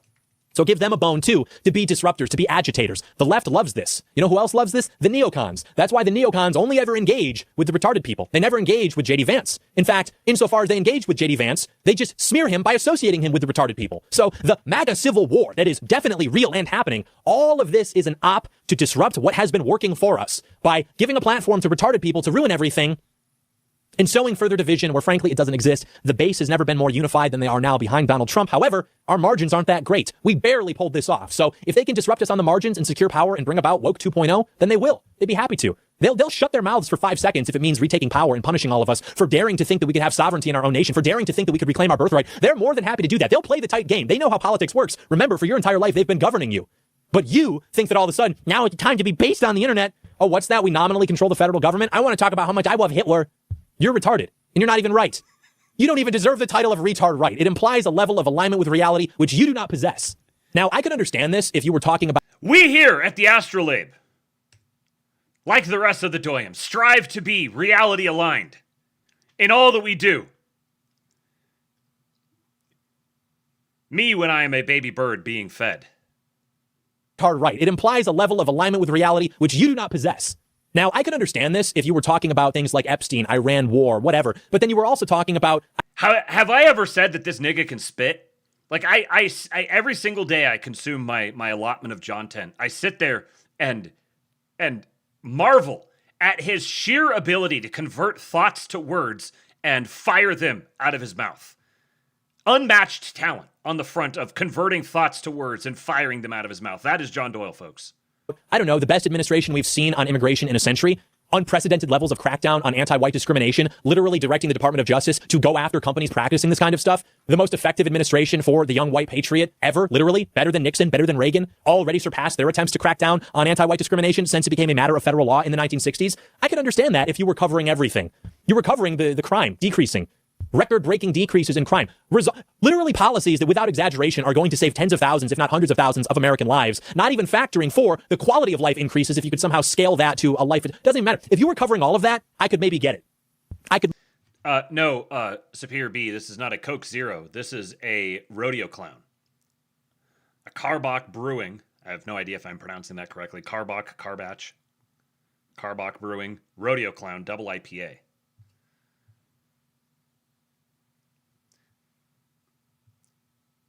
Me when John Doyle's voice is in my ears. I could maybe understand. This is a guy who, for better or worse, is calling it how he sees it. He's calling balls and strikes. But that's not what you're doing, is it? You only focus on the negatives. You only focus on the weak spots. Now we're all relitigating things that we agree with anyway. Iran shouldn't have happened. Okay, well, how much do you agree with Iran shouldn't have happened? Because I agree a lot, and you don't seem to agree as much as I do. How much do you have a problem with flock cameras? It's a local ordinance. F you. What, do you agree with surveillance now? What are you doing? You are causing division. We are supposed to want more of what we want to happen. You are making it easier for the Democrats, which is why they fan the flames of this. You are making it easier for the neocons to reclaim their position as GOP kingmaker, which is why they fan the flames on this. You are... I'm trying to remember when I listened to Mark Levin, when I listened to Ben Shapiro, what was that vocab term? A useful idiot. That is what you are. You are a useful idiot. You are playing the role they have cast for you, and you think that you're getting away with something because you are a retarded person. And I love you. So I'm going to try to be nice, but you are a retarded person. And you're going to ruin this all. You're going to ruin this all for us. What does our favorite Filipino patriot say? You are too stupid to work with. That is the reality of these people. They are going to make the things that they claim to want to happen harder, if not impossible, to achieve. Can't have it. Can't allow it. And we don't. So anyway, that about does it for the show today. You know, we've done 100 of these now. Can you believe it? 100.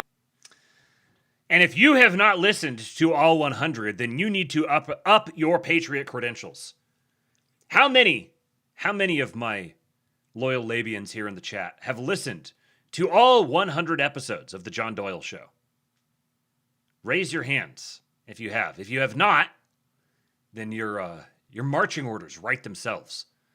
Straight Buster says, I grow fat on the John tent. There we go. There's the hands being raised. One of our greatest users of the English language. Just as another example, I had this one out of order. It was supposed to be earlier, but here again is your base right winger, folks. So the only answer might be Democrats getting in there and stopping this administration. Democrats getting in there and stopping Trump from all the damage he's doing to this country. It might be the only option. Man who was put in prison. Man who was put in solitary confinement by Democrats. That's what people are realizing. Wake up, guys. Wake up, MAGA. Hey, I get it. You thought it was all great. No. Wake up. Wake up. Trump is George Bush, maybe worse. The economy's not getting any better. The Pentagon is broke. The debt is at a record high. Americans' debt is at a record high. You're in the Middle East. Americans are coming back in body bags. Wake up. Wake up. You have been sold out. Trump sold you out. I gotta say, you know, this may be a subject for another time. It is a subject for another time because I've still got there's a long Mystery Grove piece I'm about to read. But wearing a shirt that says disobey. Someone asked in the King Bill Discord the other day why there seems to be an overlap between Ortho Bros and Trooning Out over Israel. And I said, well, it's like the things that lead you to Ortho Broness very often have a strong overlap with awareness of problems associated with Israel. But I saw you guys talking in the chat earlier about the stuff going on with Andrew Wilson, and I'm going to have to go inform myself of that. I have to inform you that the official position of the Astrolabe internet streaming show is that Andrew Wilson is an arch patriot, and he deserves our support and our prayers. The man does things that I couldn't even imagine, and I'm very grateful to him that he does it. We will always and forever be pro Andrew Wilson here at the Astrolabe internet streaming show.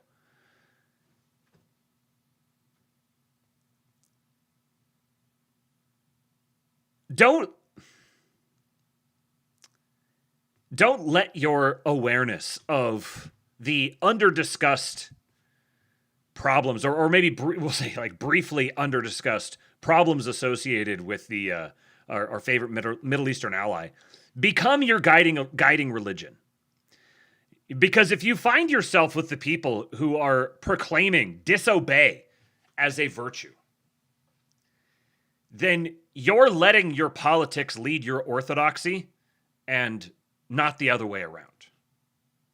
That's all that I will say here for now. You know what we haven't done in a little while? We haven't done this. Your leftist ass like corn on the cob. I'm ready. I will eat your ass. Your leftist ass like corn on the cob. I'm ready. I will eat you. I will eat your ass. My children aren't going hungry. I'll do it. I'll drink your blood. And I'm starting to think about having to eat my neighbors. You think I like sizing up? I'm gonna haul him up back chain.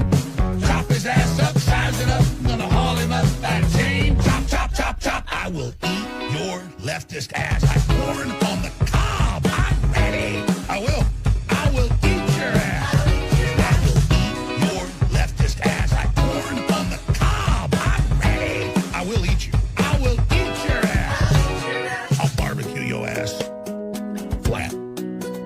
I will cook your ass up so fast, and I'll tell them, well, I killed a cow out back, baby.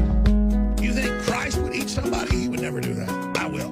I'm ready to hang them up, gut them and skin them and chop them up. You know what? I'm ready. I will eat your leftist ass like corn on the cob. I'm ready. I will eat your ass. I will eat your leftist ass like corn on the cob. I'm ready. I will eat you. I will eat your ass.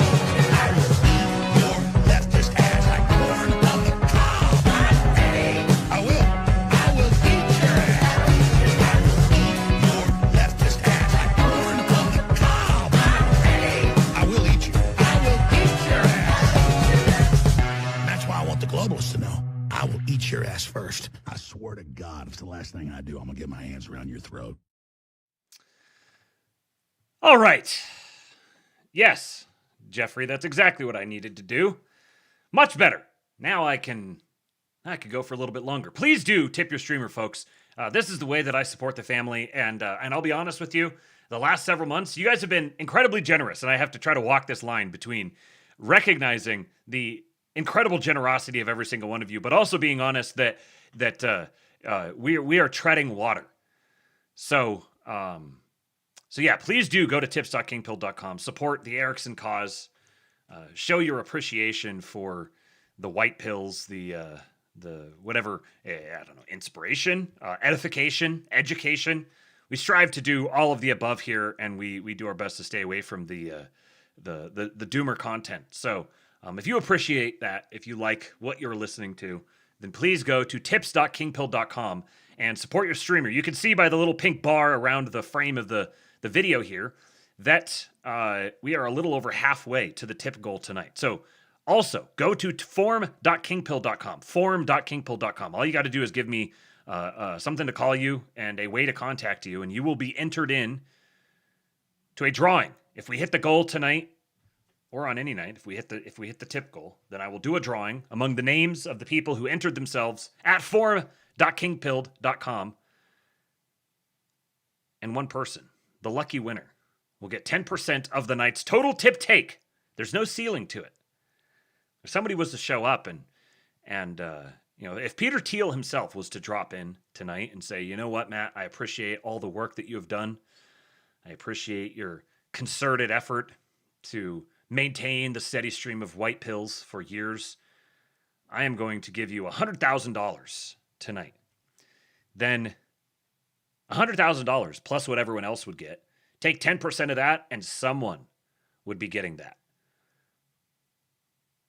So, tips.kingpill.com, form.kingpill.com, send a tip, sign up for the drawing. Every little bit counts. And now, we shall read from the Great Mystery Grove, Conundrum Cluster on Substack. Always chimp, a fundamentally defective strategy with no hope of success. We're not chimping our way out of this. A sad soul can kill you quicker, far quicker, than a germ. John Steinbeck. My grievances with the online commentariat are well documented at this point.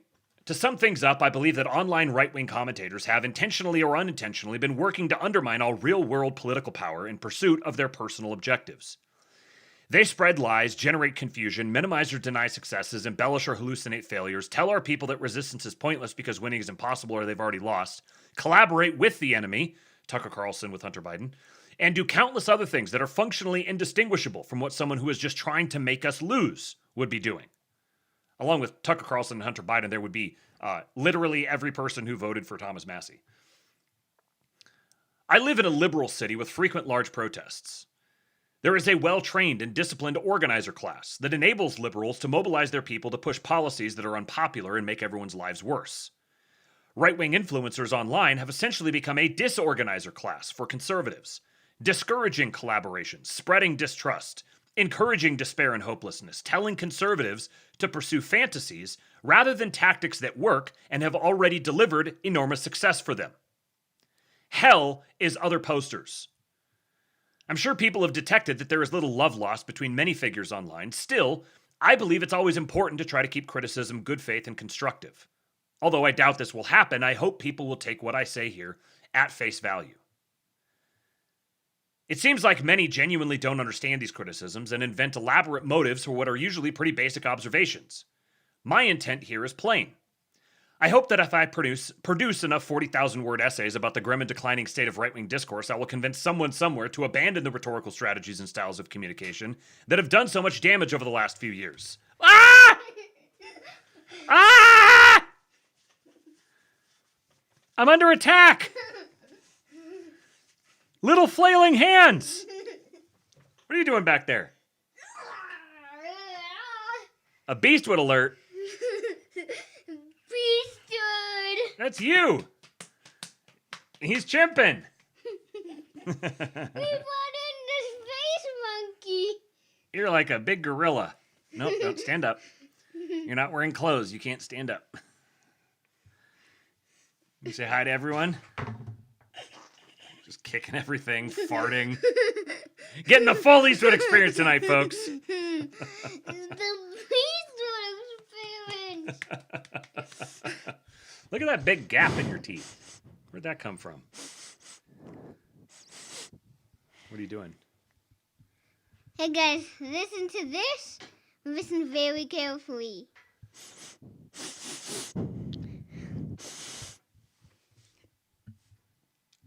Daddy, let's whisper.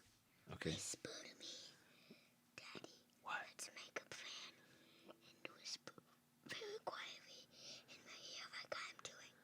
Should we have you be like, what's that noise? When I start sniffing the microphone, do that, okay? Okay. What's that noise? It's a creature.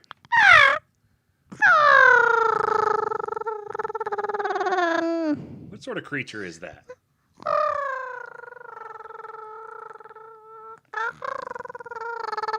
Are you a bird? It's a beastwood. It's a beastwood.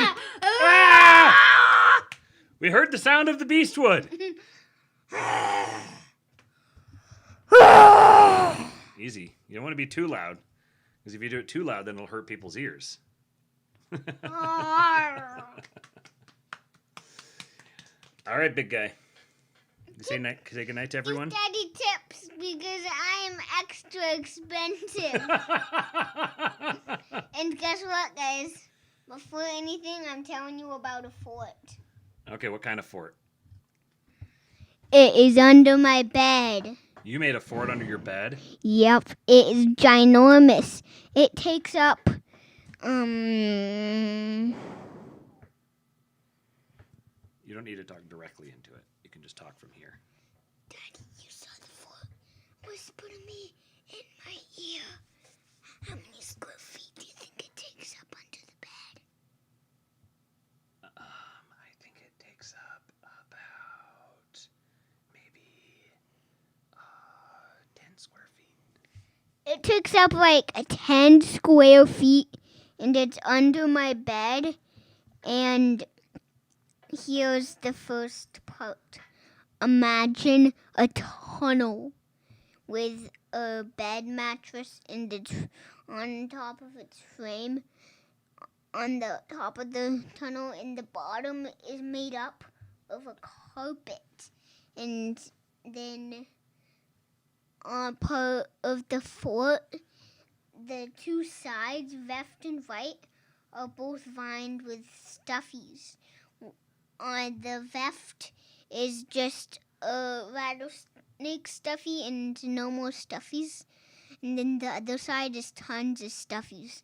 And you pull your rope-burnt tummy across that carpet, then go to the main chamber under some bed bars, and then you... That's the switch that turns the mic off. Then you can go under those bars and find two anchored together bat caves and my living quarters, and the tunnel accesses both with the bat one closed.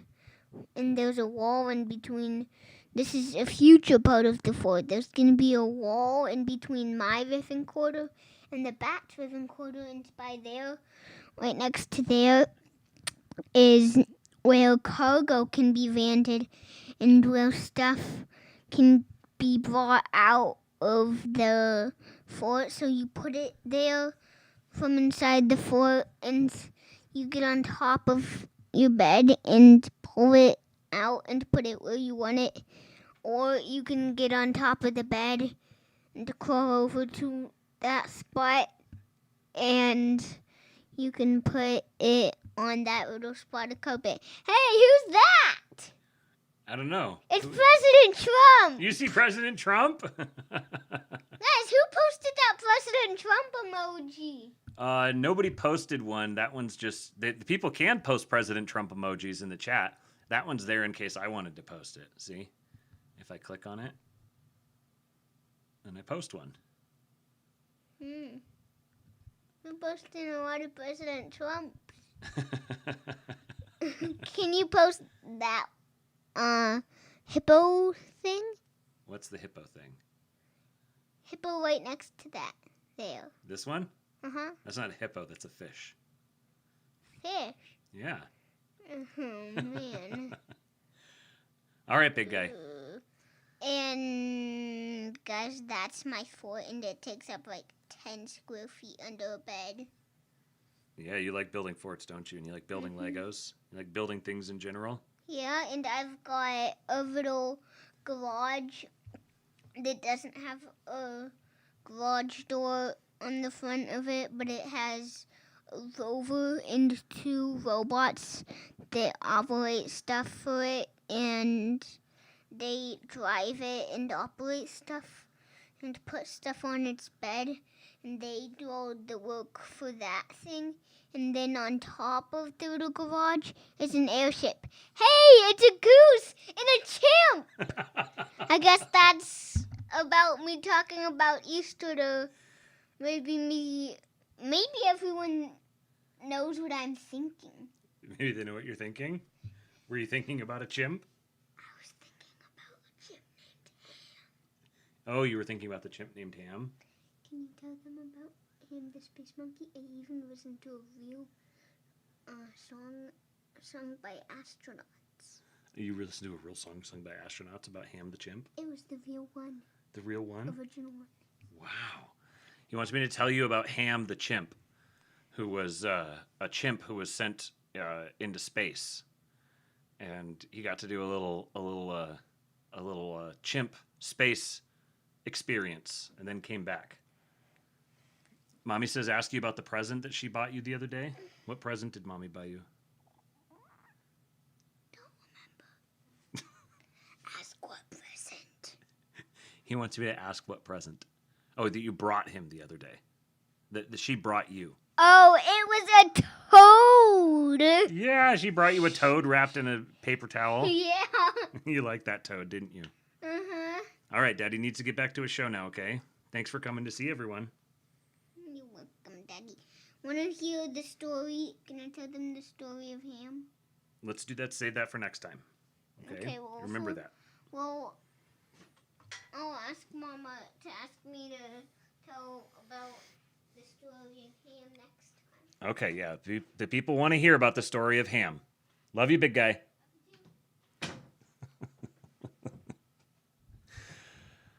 You guys got the full Eastwood experience.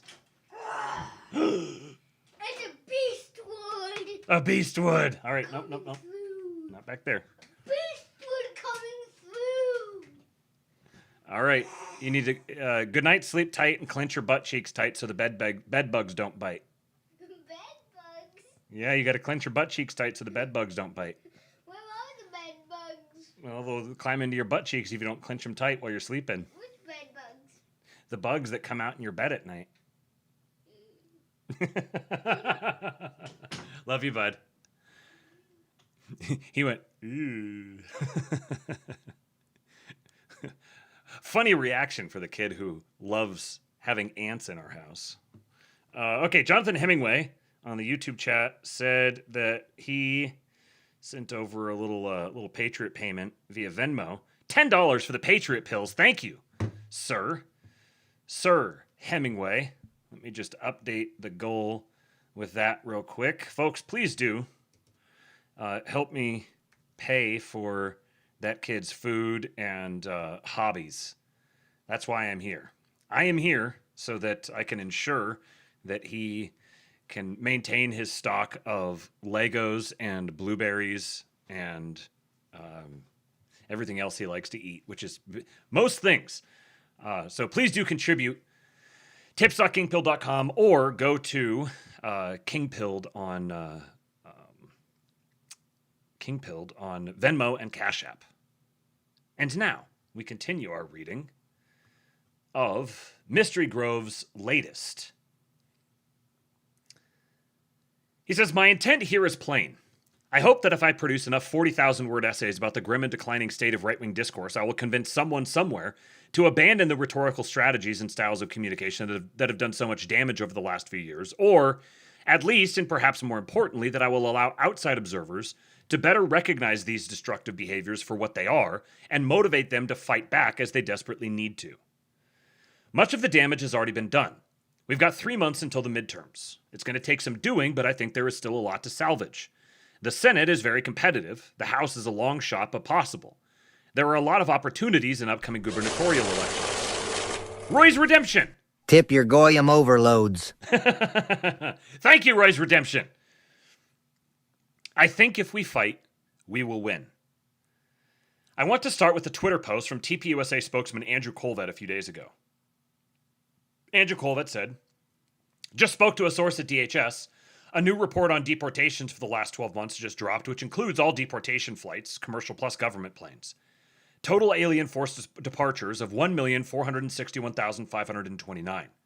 The last 7 day average of forced removals is 4,291 a day, believed to be a new all-time high. This does not include self-deportations. The total deportation numbers reported here probably run a bit high, but there is nearly every indication from government sources, friendly and hostile media, that today, right now, the U.S. is deporting more illegal immigrants than it has ever deported before. That's not even including self-deportations, totally outside law enforcement, which are speculated to number in the millions since Trump took office. This is a huge accomplishment on the part of Trump and the Trump administration. The Biden administration opened the border, allowing 10+ million illegal immigrants to flood the country while simultaneously dismantling anything resembling traditional immigration enforcement. These enforcement tools have been rebuilt bigger and better than ever before and are being used aggressively to undo the damage of the previous administration and decades of criminally negligent immigration policy before that. If you look at the replies to Colvett's tweet, this literally historic progress towards solving America's immigration problems has been greeted with near universal hostility. The hostility was not coming from people who support immigration, it was coming from people who opposed it. People who have seen their goals realized at a scale that 2 or even 20 years ago would have seemed unimaginable. It reminds me of the response by the so-called pro-life movement after Trump got his Supreme Court appointees to overturn Roe v. Wade. Here's a typical exchange in the replies. Michael Flynn Jr. "This is nothing, Andrew. Biden let in 20 million that we know of. Mass deportations aren't happening and you know it. And with Mullen at the helm, we're fucked." Andrew said, "Yes, we need to do more, a lot more, but this isn't nothing." Michael Flynn Jr. said, "True, but I'm going to hold this administration accountable for broken promises. And so far they're breaking them left and right. We have no time to waste."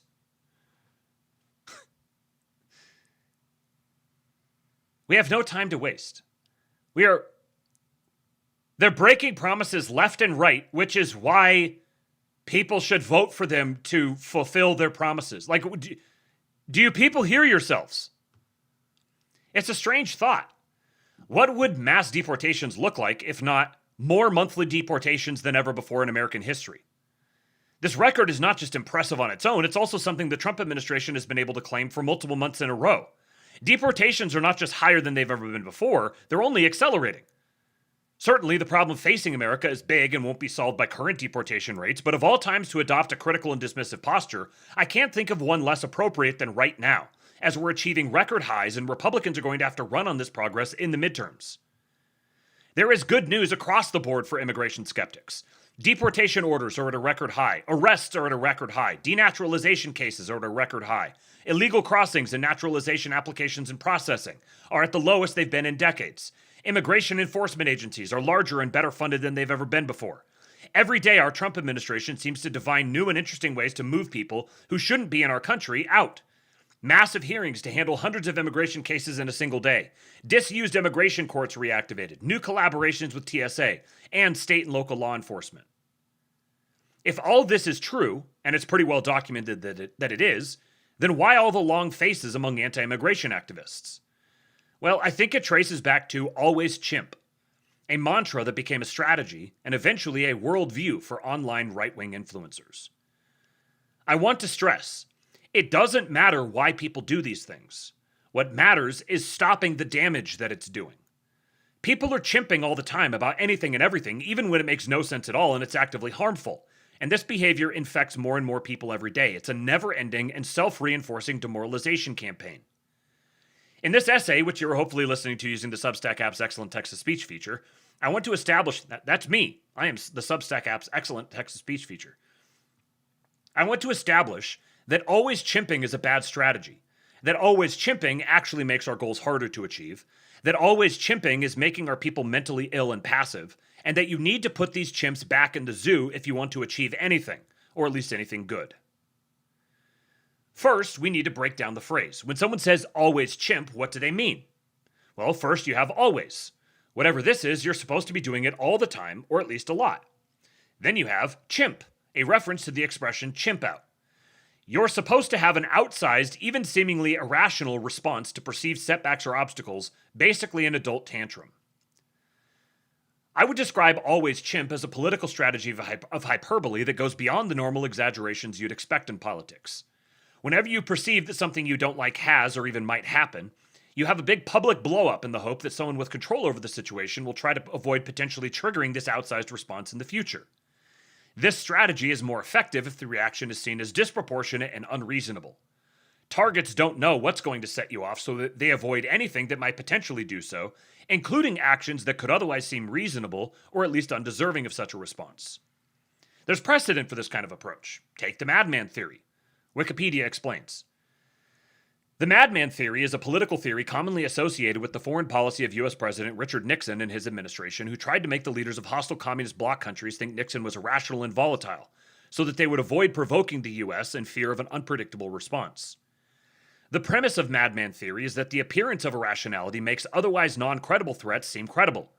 For instance, in an era of mutually assured destruction, threats by a rational leader to escalate a dispute may seem suicidal and thus easily dismissible by adversaries. However, suicidal threats may seem credible if the leader is believed to be irrational. This all makes sense, at least in the way Nixon was applying it. For starters, Nixon was not actually a madman and was pursuing a deliberate strategy to force negotiations in Vietnam. He was a smart guy with goals that were more or less clear and realistic. Although Nixon created the appearance that he was willing to trigger nuclear war over seemingly minor slights, this was a false appearance. He wasn't threatening the apocalypse out of theoretical principle, and it wouldn't have been an acceptable outcome to him under virtually any circumstances. Nixon was also applying this strategy to international relations, where he was dealing with external parties.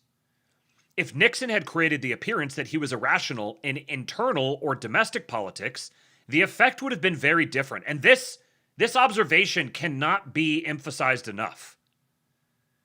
The madman strategy when applied to international relations is very different than the madman strategy applied to domestic politics. If you as a coalition want to be defined as the people who engage in the madman strategy, you are fast-tracking your own marginalization.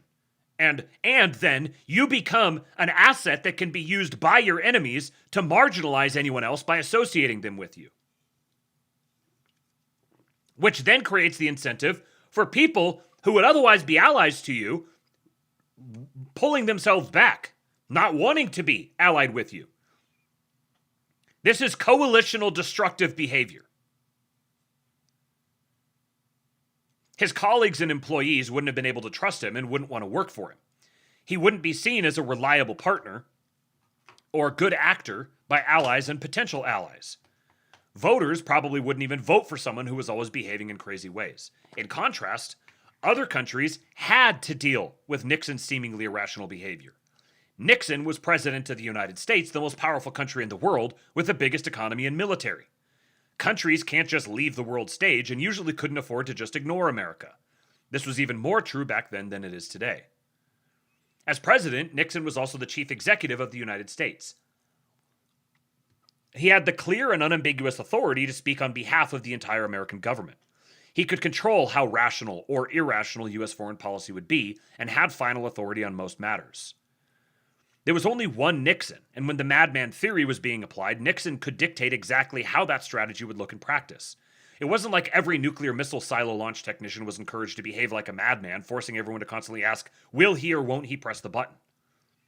Basically, Nixon's strategy seems all well and good, but it starts to break down quickly when you apply it to other contexts. If someone tried to apply the madman theory to their personal relations, for instance, you probably would just decide to not interact with them. If someone applied the madman theory at their job, they'd probably be fired. It's pretty easy to understand how this behavior could potentially be very destructive. If people don't want to deal with you, or if people don't have to deal with you, or reach the conclusion that they can't deal with you, then the approach becomes a lot less effective.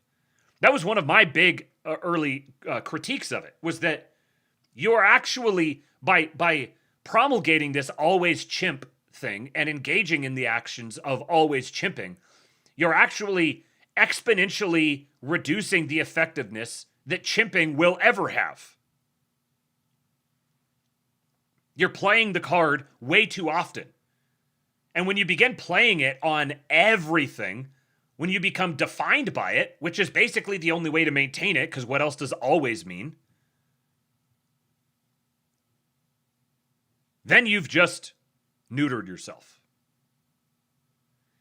When applied to mass politics, the flaws of encouraging people to always act in irrational and volatile ways should be obvious. I think for the average person, always chimp becomes a call to catastrophize.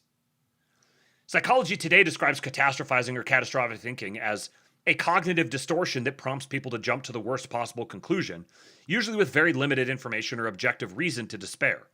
When a situation is upsetting, but not necessarily catastrophic, they still feel like they're in the midst of a crisis. I think the connection between always chimp and catastrophizing is pretty clear. Chimping out translates to having an outsized and hyperbolic reaction to something, and in order to justify that reaction to yourself and or others, you're going to need to make whatever problem you're reacting to seem more severe than it actually is. Given the self-reinforcing nature of algorithmic recommendations, if you engage with certain content, you'll begin to see more of it on social media.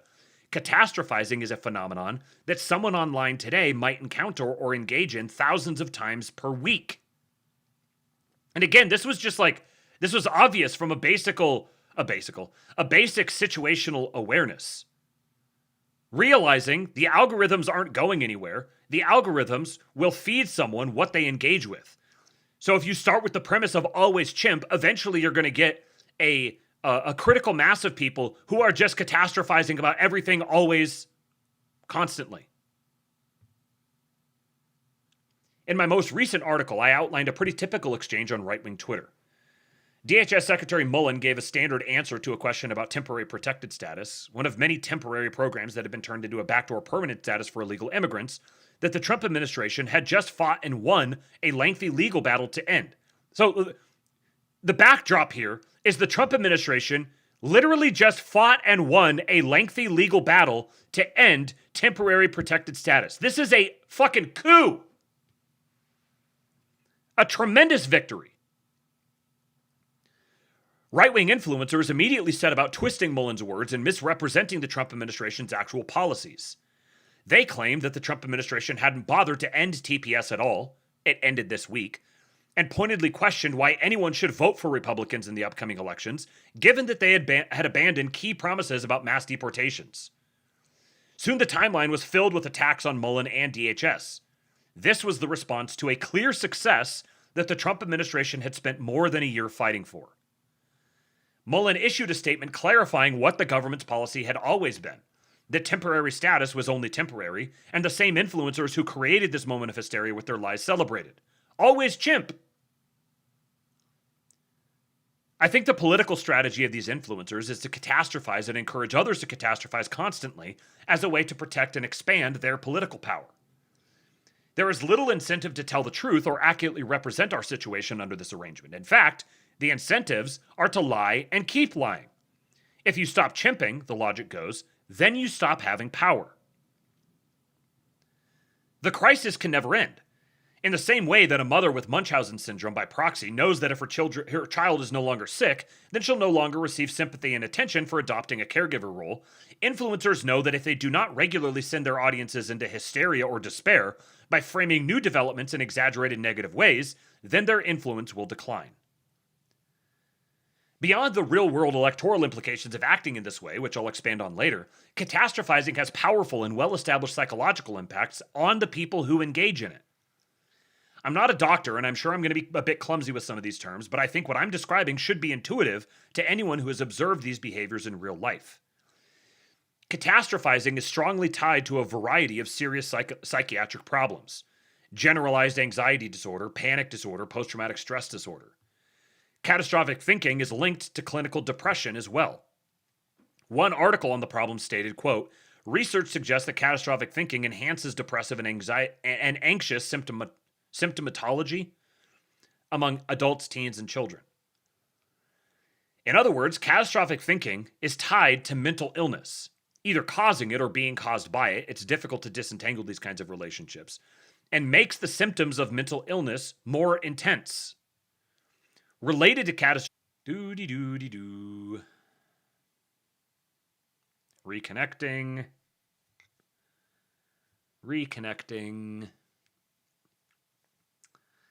All right, are you guys back with me yet? Stream went down on YouTube, it looks like. So I assume it went down on Kick as well. That's annoying. It's going to split it up into two streams now. Oh well. Waiting for you guys to give me an indicator that we're back. Okay, we're back. It's a super cool Spartan. Waiting for the Kick people to let me know that we are back. What was the last thing you guys heard me say? When did it drop? I wasn't looking directly at it. Chuck Buckelstein! Patriot! Thank you, Chuck. Good to hear from you, man. Thank you for the $50. Uh-oh. Boner alert. All right, you guys are back. Okay. All right, so I'll just repeat the last thing that I'd said. I said there are people who are resistant to the they think that what someone like Mystery Grove here is saying, if you stop chimping, the logic goes, then you stop having power. They'll understand this to mean, you saying that because we're chimping, we're gaining power, and then you're mad about that because we're like taking power away from you. No, bro, you're not gaining power. That's the thing. That's the whole point here. This isn't a reliable path to power. It's actually, when you engage in the strategy of always chimp, you're actually diminishing your own power. But you're not diminishing your own power, you're diminishing the power of everyone associated with you and everyone that you're chimping at. If you engage in a campaign of relentlessly declaring the Trump administration to be incompetent, bought and paid for, corrupted, a failure, not delivering, if you're constantly injecting that into the dialogue, into the narrative, the conversation, if you're pushing that meme, it should be very obvious that you are actively working against electoral success for the Trump administration's agenda. And the Trump administration, let's just take the matter of immigration. We'll say the matter of immigration is the only thing that matters, because there's a lot of overlap between these people.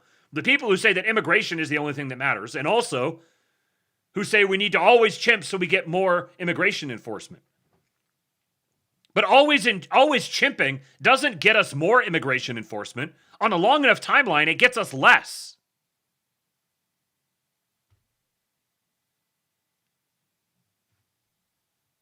Thank you for the gifted sub, Emperor Atreides. I don't know why it didn't play. Maybe it'll play in a minute. Related to catastrophic thinking is repetitive negative thinking, a term for excessive fixation on future worries, past regrets, or unanswerable questions. In other words, the individual thoughts that someone who catastrophizes might indulge. Repetitive negative thinking is strongly tied to mood and anxiety disorders and also makes it more difficult to deal with them. A recent study suggested that those who engage in repetitive negative thinking are seriously impacted by it. Their brains are less able to cope with stress. They feel pain more deeply. They're emotionally dysregulated. They show less mental acuity and adaptability. Repetitive negative thinking has also been shown to be strongly associated with cognitive impairment in older adults. And like he said earlier, whether this is something that's being caused by, hold on a sec. Whether this is something that's being caused by mental illness or is causing mental illness, it at the end of the day, it doesn't actually matter, because if that mental illness wasn't already there, sustained exposure to repetitive negative thinking will produce mental illness. So whether it's coming from mental illness, from pre-existing mental illness, or just producing mental illness, the end result is mental illness. We don't need more mental illness. That's it!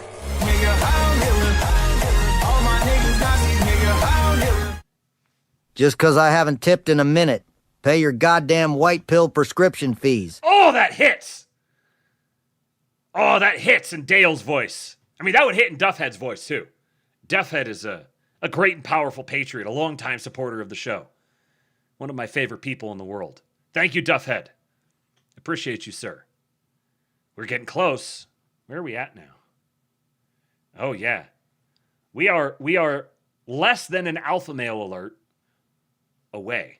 We don't actually have the alpha male alert set up, but we are less than an alpha male alert away from the goal.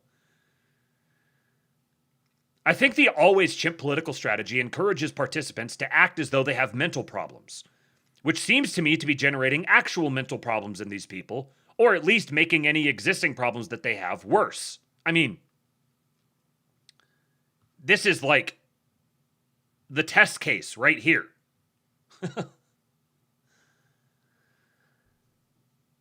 I certainly have encountered many people in right-wing politics who, over the last few years, began to engage in these destructive thought processes and then became unable to stop. Usually their personality begins to disintegrate afterwards. I cannot tell you how often I've seen something strange from a longtime associate and thought, wow, I guess this guy is just going to be a mentally ill compulsive liar forever now, and then been proven right. Beyond the risk of making them stupid and crazy, encouraging someone to interpret new developments in the worst light possible is not a good way to motivate them to become more active in order to solve their problems. There's a famous experiment that illustrated the psychological concept of learned helplessness. Dogs were forced to stand on an electric shock pad. This was Thank you, Emperor Atreides. For my niggas. Patriot. This was an experiment. Few know that this was an experiment conducted by Dr. Anthony Fauci. Dogs were forced to stand on an electric shock pad. Hassan Piker was his assistant. Some of them could escape the shock by moving to a different section of the pad. Others were shocked no matter where they stood. The dogs who were able to escape constantly moved around the pad in the hope of finding an area where they would not be shocked. The dogs who were shocked constantly began to lie down and accept the shock, even after parts of the pad were de-electrified and the dogs could have easily escaped if they had moved a few inches. In essence, the dogs began to overgeneralize their lack of control in one situation to all situations. It's kind of an intuitive concept. I don't know why they needed to electrocute those dogs. When people don't think they can affect the outcome of a situation, they're less inclined to even make an attempt to do so, even if they do actually have the power to affect the outcome. And I gotta say, when you understand this, that if you engage in a process of telling people that they cannot affect the outcome of a situation, and you thereby make them less inclined to even make an attempt to do so, you have engaged in a great crime. And if you are a Christian, and all the more so if you are an Orthodox Christian, and you're engaged in this practice, you need to log off for the sake of your own soul. Do not participate in this stuff. Learned helplessness is associated with depression. In several tests on humans that were similar to the dog shock experiment, being exposed to unsolvable problems caused symptoms of depression in subjects. Already depressed subjects also showed passivity and were more likely to give up when they encountered solvable problems. There was an interesting revision to the learned helplessness concept that occurred in 2016. Neuroscientists concluded that passivity was actually the default state in our brains. Human beings naturally learn over time that they have control over their environment.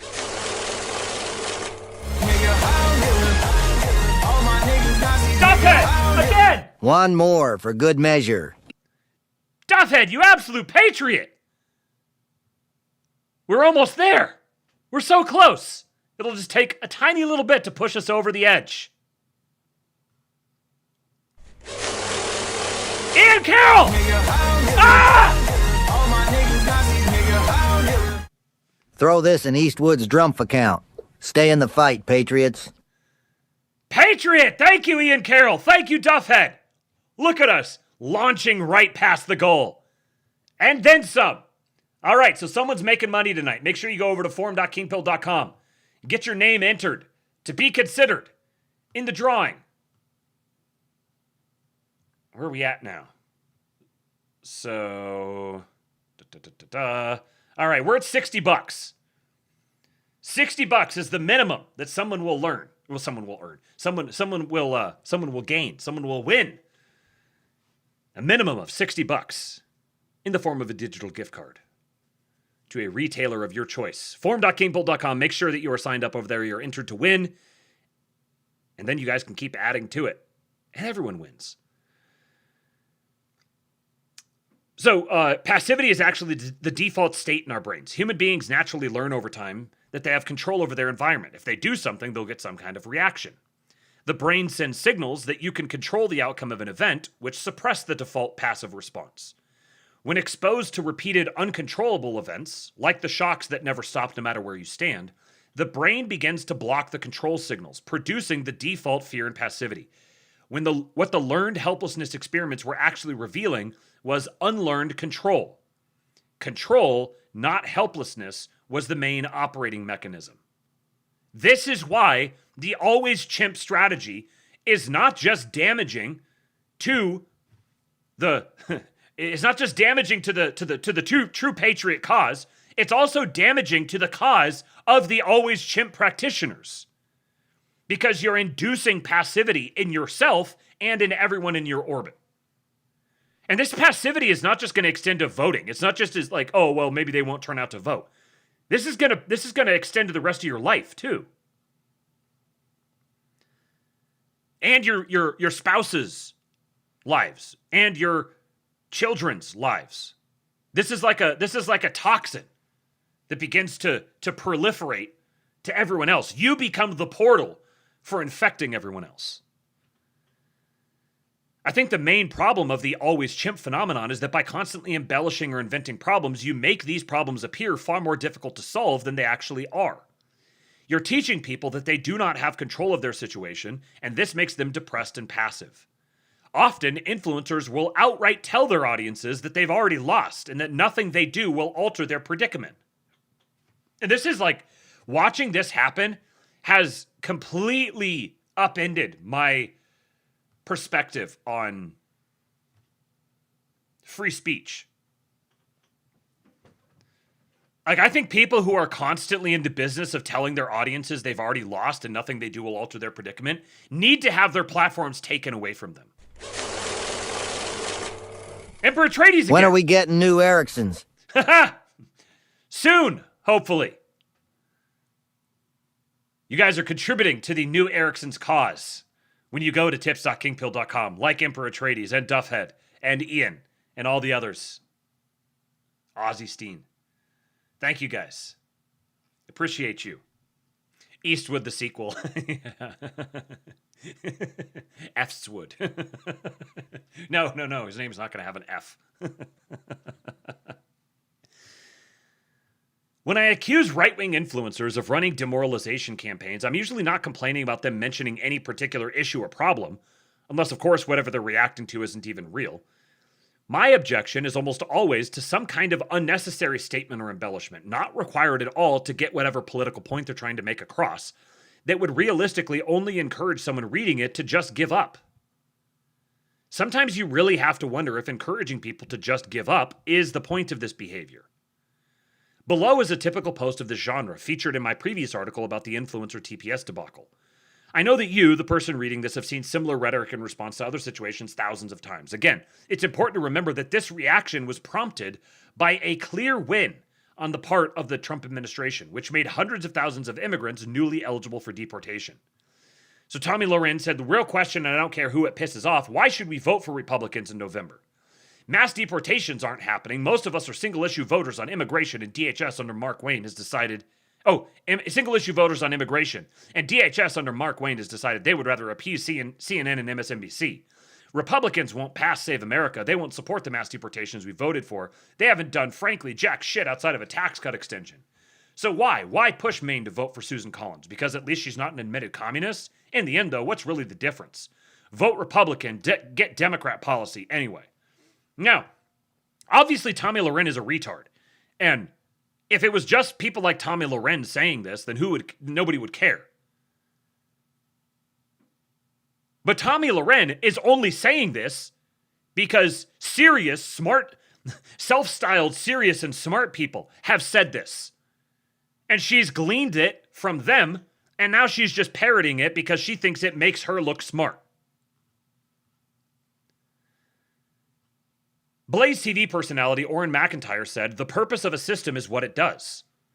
I think the only impact of this rhetoric, which, again, was triggered by a real-world win for immigration restrictionists, would be discouraging people from voting for Republicans in the upcoming elections.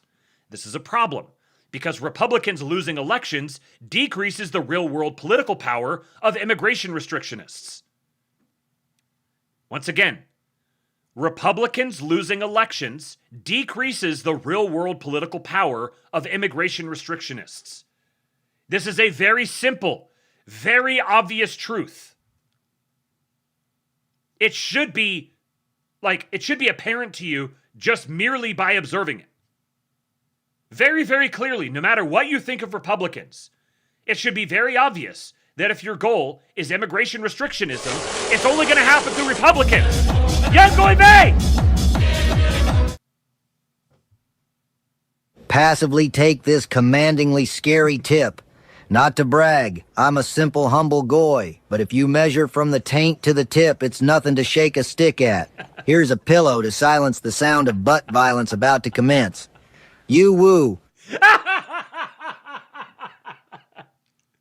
Of course, Dale says you woo. Butt violence. Thank you, Young Goy Vey. And the number climbs. Amy says, keep having nights like tonight, and it's guaranteed to get more Ericssons. The midwife is $6,400. My wife has done her research. We are saving. Republicans losing elections decreases the real-world political power of immigration restrictionists, which means you don't need to galaxy brain this stuff. You don't need to galaxy brain it at all.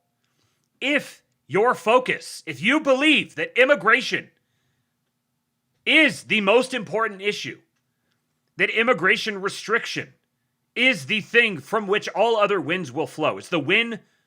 So to successfully restrict immigration is the political win from which all other political wins can flow. If you believe that's the case, you must cast a ballot for a Republican. It doesn't matter who the Republican is. It doesn't matter what the jurisdiction is. None of that matters.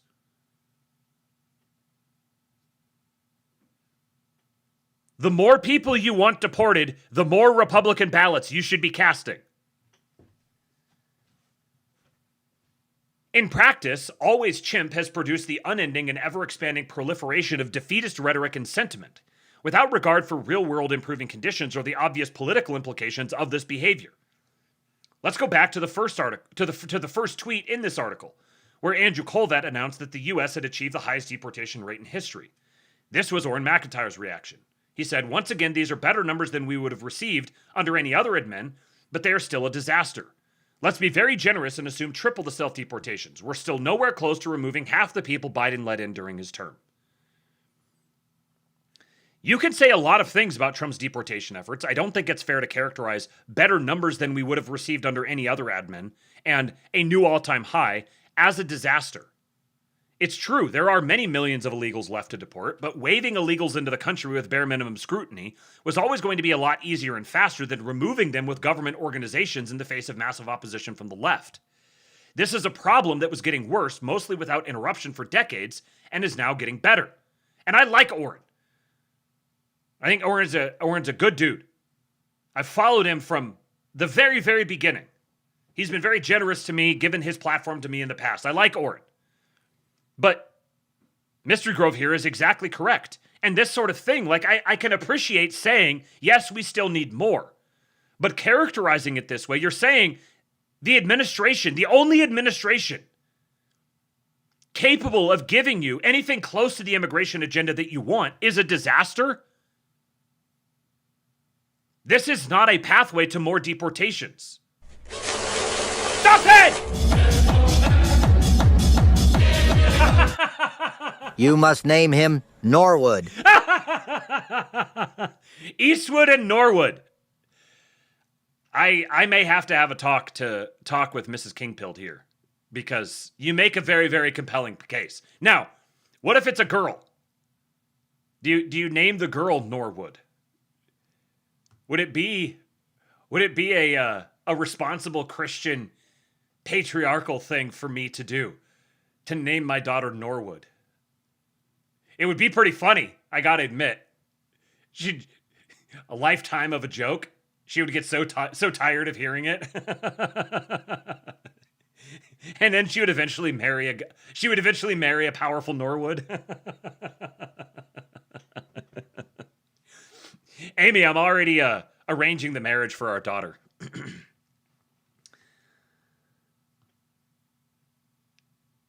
It's true. There are. Oh, I already read that. So this is a problem that was getting worse, mostly without interruption for decades, and is now getting better. In McIntyre's very generous scenario, the Trump administration would have forced 6 million people out of the country in just 21 months. If that's not enough to warrant a good job, I can't really think of a realistic scenario that would, and I've not seen McIntyre propose one in any detail. There's no accounting for taste, but I think the problem isn't with the government's numbers, but rather with this approach to political issues. It's totally non-productive.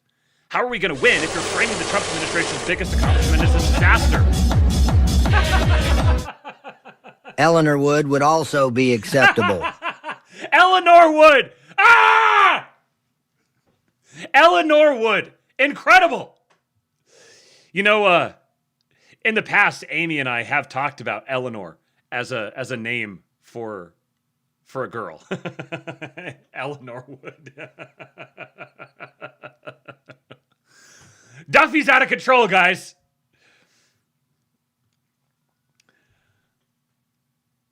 How are we going to win if you're framing the Trump administration's biggest accomplishment as a disaster? There was another tweet from McIntyre responding to yet another controversial quote from Mullen that really stood out to me. So, Markwayne Mullen said, "No amnesty for illegal aliens, ever. We're a nation of laws. If you're illegally present in the United States of America, you will be detained and deported, period." And McIntyre said, "Yesterday you revealed that not only are we not doing mass deportations, but we naturalized more people than we've deported. Biden let in at least 20 million, and you haven't even removed 10% of those people. Forget the 30 plus million who are already here. If this were 4 months into the administration, that might be understandable, but we're now staring down midterms that will likely be lost because we're fighting another foreign war, and the likelihood of deportations ramping up if Dems win the House is approaching zero. Yes, the Trump admin is better on immigration than the Dems. Yes, it's even better than any GOP admin we likely would have gotten under any other candidate, but this is still a total disaster. Get rid of this guy and give me the most ruthless lunatic you can find. Stop making excuses and get the job done." And I've just got to say, the only reason that the Iran war could have any bearing on the midterms will be because of people freaking out about the Iran war. Here at the Astrolabe, we have laid out in great detail all the reasons for it. All the other things that are going on with it. Why it was necessary. Why it continues to be necessary. Why we are winning. But if somehow the American people were just cut off, had no idea that it was happening over there, nobody would be upset about it. They wouldn't be like, man, there sure seems to be something happening that's causing all of these problems. Some new thing that has just occurred all of a sudden that's causing all these problems.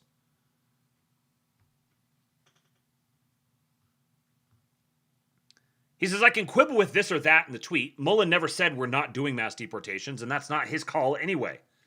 The concerns over naturalization are valid, but naturalization figures were in line with preceding years, and now, thanks to recent reforms from the Trump administration, naturalization figures have dropped by 75% since last year.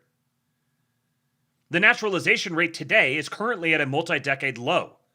How would a potential new DHS director possibly be able to deport enough people in the next 3 months to be able to satisfy whatever goal McIntyre has set and end this line of criticism? Apparently his definition of mass deportations is 30 to 50 million by the end of Trump's term, a little over 2 years from now. Is it even a good idea to swap out DHS leadership when deportations have hit all-time highs several months in a row, and the perception of internal instability caused by frequent leadership changes might shake voters' confidence in the government before the midterms? This is another thing. People are like, oh, I'm tired of this secretary. Fire him. Replace him. Do you understand what it takes, what it requires to replace a cabinet secretary? In Mark Wayne Mullen's place, it involved removing him from Congress. So you have to set up a succession plan there for who's going to take over his seat. Then you have to get him through. You have to get him confirmed. And every single time you do this, you're opening up a bunch of attack surface for having to give something up in order to get something. Because we still don't have complete control of the government.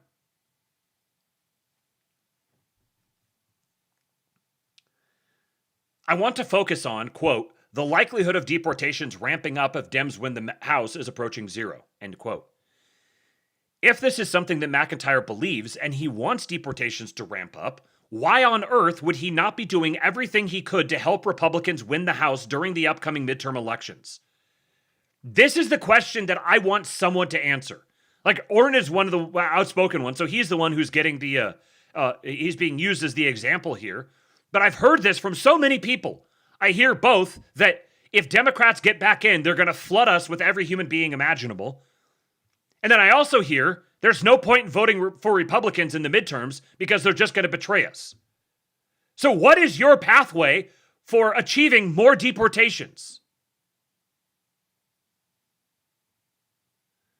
With this, the problems of the always chimp strategy come into greater focus. There is no way to encourage people to vote for Republicans, which is necessary to achieve your real-world political goals if you're always chimping out at them. If record-high deportations are a disaster, and there's no realistic way for the Trump administration to meet the goals you've set, then why should voters even bother? When you're chimping out at Republicans, in a midterm season, you are campaigning against Republicans, which means you're campaigning against Donald Trump, which means you're campaigning against mass deportations. Stop campaigning against mass deportations! McIntyre recently posted this. Every time I post about what a disaster the GOP still is, someone sprints to my mentions to tell me I'm running a demoralization op. I want you to understand this is what they're fighting for. They want this to be the GOP forever. And he's referring to Utah Senator John Curtis introduces bill to create new state-sponsored migrant worker program. The bill would establish a 3-year renewable visa for individuals coming to work or invest, as well as their spouses and minor children. Mr. Grove says, think about this post. Senator John Curtis, a longtime enemy of GOP leader President Trump, who Trump did not even support during his primary, has proposed a migrant worker bill with virtually no chance of passage because the GOP and Republicans have never been more hostile to these bills than before. The conclusion that McIntyre reaches is the GOP is a disaster. Here's another tweet in the same vein. The Republican Party is still dominated by traitors who got rich off of insider trading but mock you for thinking you should be able to eat meat in a first world country. The person McIntyre is quote tweeting is Congressman Dan Crenshaw. Earlier this year, Crenshaw lost in the Republican primary to a better Trump-backed candidate who is far more aligned with McIntyre on the issues. Is the GOP dominated by these guys, or are they on their way out? Every single candidate who we need conservatives to vote for in the upcoming elections is a member of the GOP. The posture of permanent skepticism and hostility that the always chimp approach engenders is not just not helpful, it's actively harmful. Look at this. Mark Mitchell says, the alternative to socialism is Republicans doing what they were voted for to do. Orrin says, the purpose of the GOP is to complain about socialism while manufacturing the circumstances that make it inevitable. Now look at this. House Republicans say, we will stop communism. Orrin says, the GOP will tweet this while welcoming CCP spies into our universities. The most useless cowards on the planet. If you read these tweets, I think you'd naturally assume that this person just did not want you to vote for the GOP. The GOP is dominated by traitors. The GOP consists of the biggest cowards on the planet. The true purpose of the GOP is to make us lose. Would someone reading this genre of tweet feel compelled to support a GOP candidate? Is this rhetorical posture justified given that the Republican Party is the best that it's been in decades and getting better? How are we going to solve our problems if, at the end of the day, people don't support the GOP in the upcoming midterm elections? What are these people actually hoping to achieve? These are questions that people need to start asking about the role influencers play in conservative politics. McIntyre recently made veiled criticism of Tucker Carlson's moronic and destructive proposal to start a third party. It's unclear why someone wouldn't start a third party if they actually believed the things McIntyre says regularly about the GOP. It's not clear why McIntyre would even support Vice President J.D. Vance if you take what he's saying at face value. Vance is the current GOP vice president, a loyal senior member in the government McIntyre says has betrayed core promises. Vance is going to be the GOP presidential nominee in 2028. Once elected, it seems very unlikely that Vance will achieve 30 to 50 million deportations in 4 years, or seize the endowments, or destroy democracy and our constitutional order, or satisfy many of the other demands that McIntyre regularly blasts out into the ether. Again, people are going to have different perspectives and different styles. I'm not complaining about that. This perspective is fundamentally warped. This style of communication moves us farther away from our goals. It often seems like pure emotional venting, which does not help anyone and often can be very damaging. I'm sure that McIntyre's private expectations are different and more realistic than his public ones. At the same time, I don't think you can separate this behavior from a demoralization campaign. You set an unrealistic goal and then complain of betrayal when it's not met. You make criticism that is far broader and longer lasting than whatever narrow and temporary problem you're complaining about, without regard to changing conditions. It's only natural that conservative voters would become demoralized by this. And if they are demoralized, then they are less likely to take real-world action to solve their problems. In 2023, during the high point of discourse over national divorce, an amorphous proposal to peacefully, or not, split America into 2 or more different countries that was popular on the right during the Biden years, a right-wing influencer contacted me and asked me what I thought about it. At the time, I was known as an outspoken critic of the idea. He agreed with me that national divorce was a dumb concept and also totally unachievable in practice. However, he argued, talking about it really got conservatives excited, and that excitement might motivate them to turn out to vote. I responded that if you popularized an unrealistic goal, inevitably potential voters would become frustrated and hostile when you could not achieve it. Worse, they might actually try to achieve it somehow, and in their inevitable failure, damage our position. I asked him why so many big people were talking about such a stupid and unrealistic idea, and he told me that some rich guy was paying influencers to do it. He didn't say who, and I don't have any evidence that he was telling the truth one way or the other. My theory is that this was part of the failed DeSantis primary effort. The successful Caudillo governor was often put forward as the potential leader of Red America. There are lots of ideas floating around once fringe right-wing circles that are not particularly realistic if you think about them at all. Just launch a military coup. Unilaterally overturn our legal system when you have narrow legislative and electoral majorities and don't even have unanimous support from your own side. People advance these positions without much, if any, thought as to how these things would look in practice and what the response from the public would be. Influencers start and end with a theoretical case for these things. If they can make the theoretical argument for it, then it is good. Then you should demand it. Then if someone doesn't deliver it, then they are bad and must be removed. Republicans face many challenges in the upcoming elections. One major challenge is that some of the biggest names in conservative media have taken it upon themselves to lie and embellish constantly in order to enlist their audiences in an internal war against their own party and only hope of success, often motivated by ideas that are, charitably, delusional. People expect discretion and discernment in their personal and professional lives. For some reason, many have gotten it into their heads that politics are different. Allegedly, we're dealing with the fate of the world, our country, our people. In spite of this, actually winning always seems to be someone else's problem. One more from McIntyre, quote, "Your average GOP politician has less power than online influencers, which is why they all try to act like influencers now. They know the system is fake, that's why they use their elected positions to launch podcasts and Fox News shows." I think our influencer class has become really high on its own supply. Everyone talks about how much power and influence they have. They certainly do get money and attention to back that up, but apparently they have no corresponding responsibility for our collective success or failure. We're going to have to solve our problems in the real world. The system that we live under is not fake, however convenient that might be.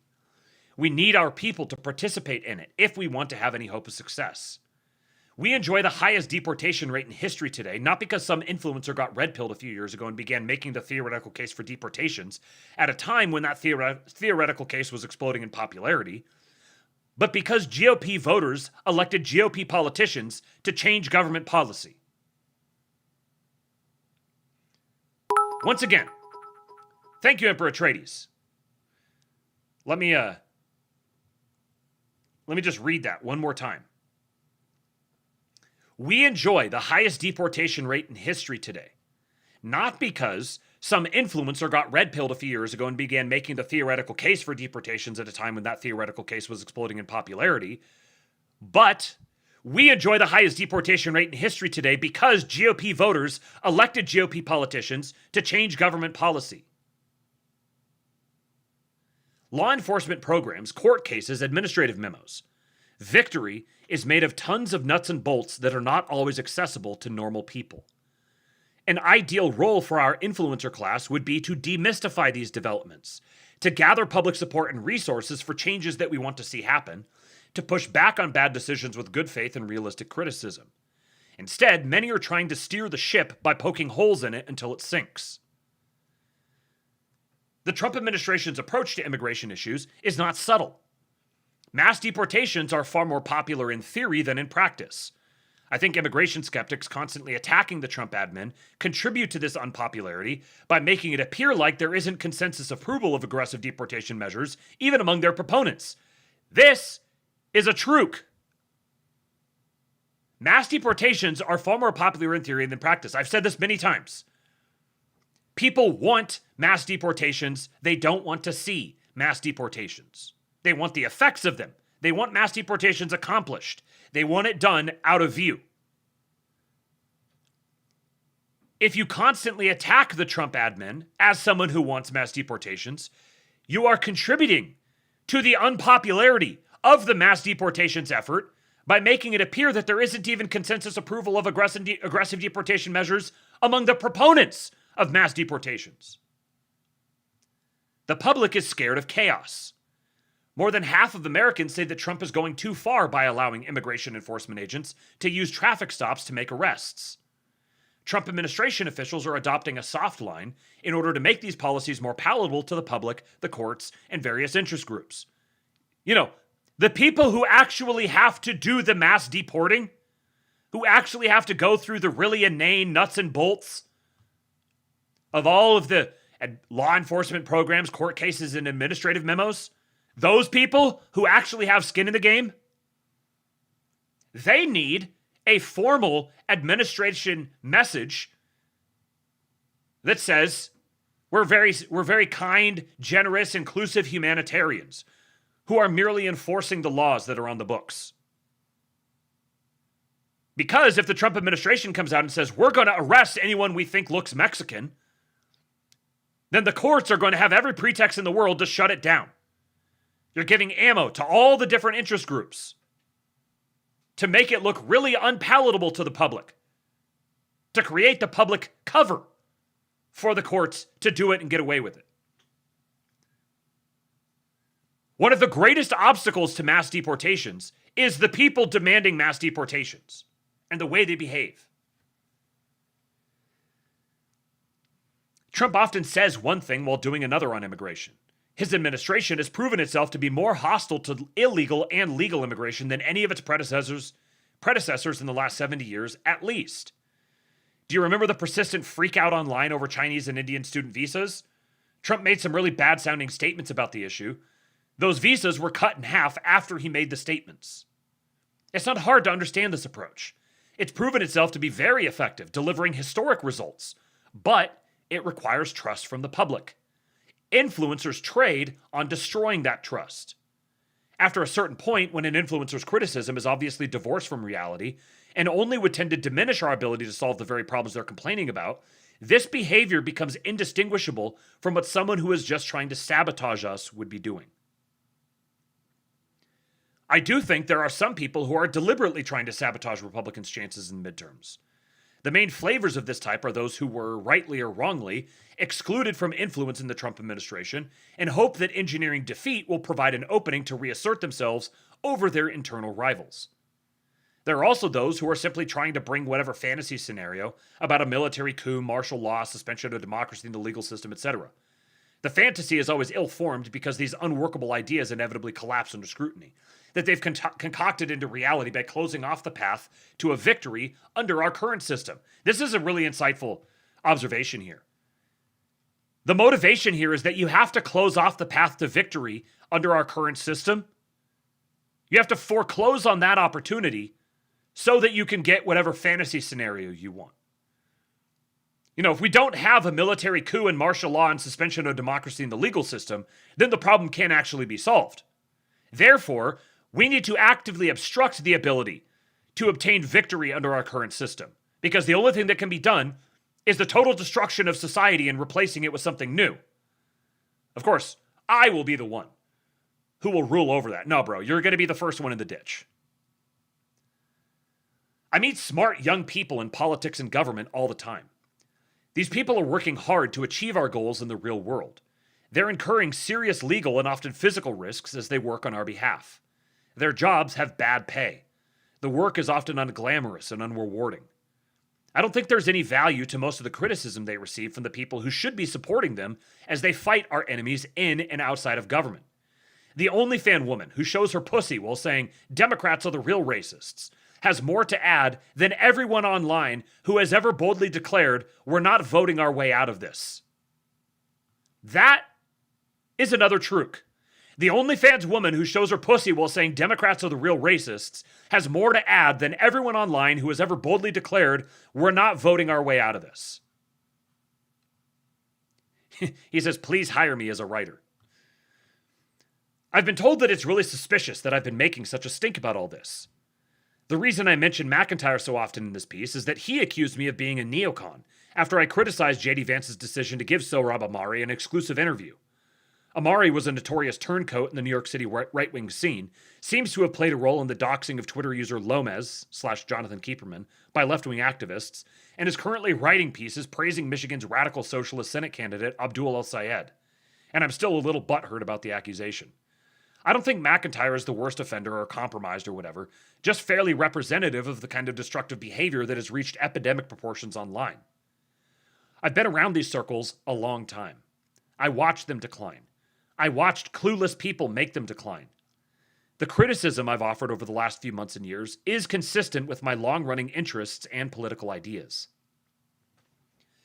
Here's a selection from Shelby Foote's The Civil War, a Narrative Volume 3, that I posted 5 months ago, that I thought was really relevant to our situation.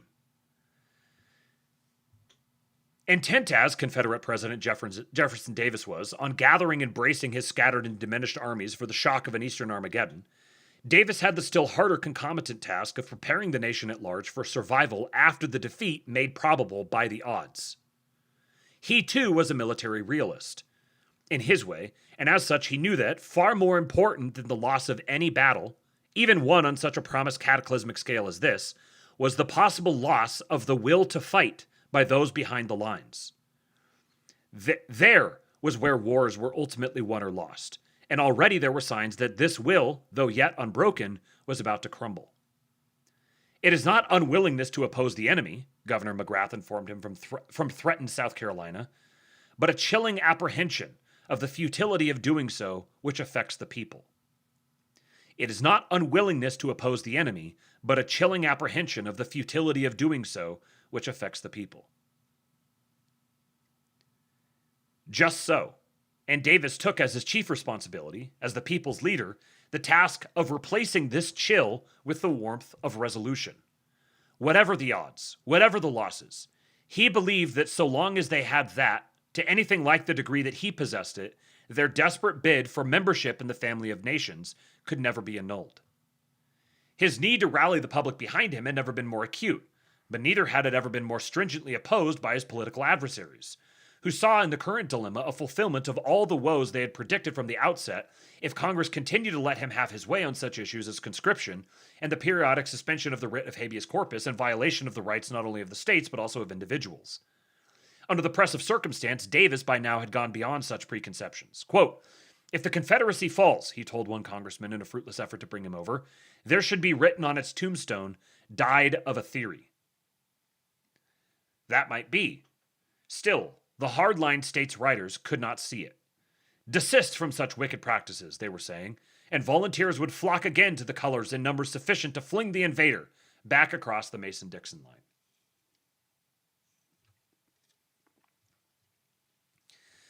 As Jefferson Davis was attempting to organize the Confederacy to resist an impending Union offensive in the real world, he faced endless bad faith criticism and obstruction from those supposedly most committed to the idea of secession. The only way to stop the theoretical criticism, they insisted, was to take steps that would guarantee real-world defeat. These people claimed to be acting on principle. In reality, they were acting to sabotage the war effort. Many of those who worked diligently to close off victory for the South were among the first to try to make a separate peace with their supposed bitter enemies. Another quote from the Civil War, A Narrative, Volume 2, that I posted 10 months ago. "Away with the idea of getting independence first and looking after liberty afterwards," Stevens had said. "Our liberties, once lost, may be lost forever." "Why, sir," a Georgia congressman exclaimed, "this is a war for the Constitution. It is a constitutional war." It was also, and first, a war for survival. But the ultra-conservatives, including the fire eaters who had done so much to bring it on, had been using the weapon of states' rights too long, and with too much success when they were members of the Union, to discard it now that they had seceded. They simply would rather die than drop that cudgel, even when there was no one to use it on except their own people, and nothing to strike at except the solidarity that was their one hope for victory over an adversary whose reserves of men and wealth were practically limitless. It was this inflexibility that the bill came due for, having launched a conservative revolution. And apparently it was necessarily so, even though their anomalous devotion to an untimely creed amounted to an irresistible death wish. But that was precisely their pride. They inherited it, and they would hand it down and vial it to the latest generation, or they would pray God, quote, to sweep from the earth the soil along with the people. You wonder why people are doing stuff that makes it more likely that you'll lose, and sometimes they'll come out and admit that they're not even trying to win a war, they're trying to win an argument.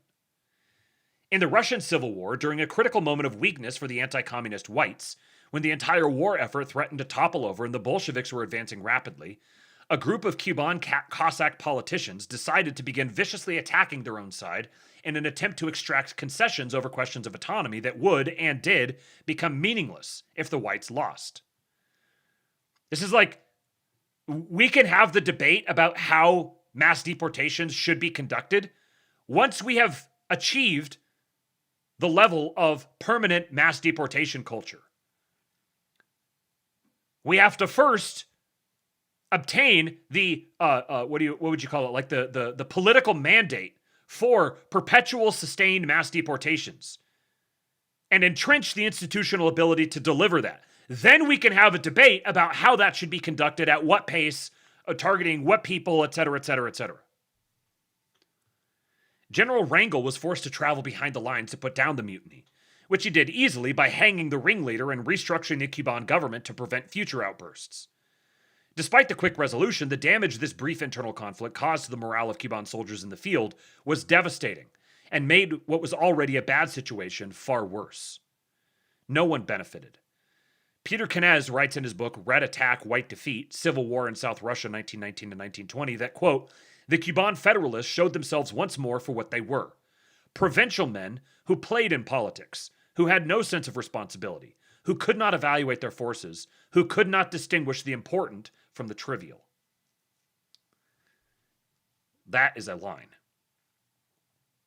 We are still dealing with people who play in politics, who have no sense of responsibility, who cannot evaluate their forces, and have made not distinguishing the important from the trivial a political strategy. These are eternal types and eternal behaviors in difficult situations. None of these dynamics are new to me. I knew that after Charlie Kirk was murdered, a lot of people would begin flailing and looking for ways to help the enemy and attack their own side, though I underestimated the complete cowardice and stupidity that so many figures big and small would display over the months that followed. It's not interesting to watch people go crazy in the same ways over and over again. I'm a lot less sentimental about it now. It's very easy to demand that people tell the truth, keep criticism productive, set achievable goals, work to improve our collective position, and to understand that we do have a collective position, which is opposed by people who can and will snuff us out for good if they're allowed to. We're all jungled up together. If people can't meet these minimum expectations, especially people who have big audiences and make lots of money and should know better, then they need to go do whatever they're doing somewhere else. Basic good manners. Wait your turn, use polite words, listen carefully, cooperate with others, show your appreciation, give compliments. This is the sort of list that probably appeals to Tucker Carlson. Once again, I encourage you, the person reading this, to start being hostile to people who engage in these behaviors. You cannot bargain someone out of being crazy, and the people repeating "always chimp" have made acting in unreasonable ways their political strategy. The issue is only very rarely their actual political views, it's their behavior and temperament. These are not problems you can solve with political concessions. In fact, if you attempt to solve the problem in this way, you are likely to only reinforce the destructive pathology and spread it to others. In his memoirs, General Rangel observed several times that only the slightest pushback or firmness would have brought the overwhelming majority of participants in bad behavior on his own side back in line.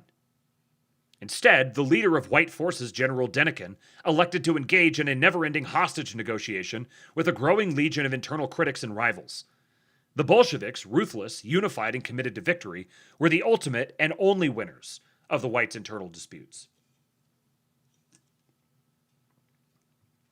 When Gregory Bavino makes the not even plausibly true claim that there are 100 million illegal immigrants in the United States, as he condemns the Trump administration's immigration enforcement efforts as hopelessly inadequate, you should not think, wow, this guy must care a lot about immigration.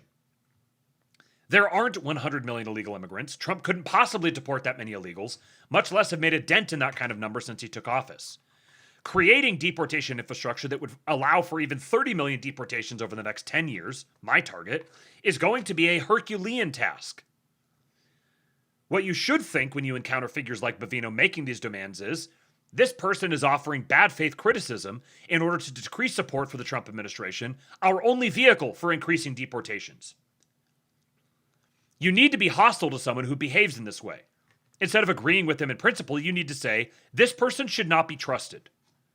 What's more, the other influencers in Bavino's orbit who have lent him their credibility, should not be trusted either. It's really obvious what's been going on. These networks need to be busted up before, during, and after the midterms, without regard to whatever the electoral outcome ends up being for Republicans. The problem is not going to go away. They're going to do the same thing once the elections are called and during 2028 as well. People need to understand that they can't act like this and they're not going to figure that out on their own. For years now, this destructive behavior has been escalating. Influencers are claiming they're so big and powerful that they can do as much damage as they want, and if anyone complains, then they might just take the whole thing down with them. You say they lie, and they come back with, why did you make me lie? It's important to show that these tactics don't work and will never work. If you can't get rid of these people, they might get rid of you. It's a shame what happened. These circles often don't seem to have much of a reason to exist anymore. It's not smart or interesting, it doesn't help us win, it doesn't even seem particularly right-wing.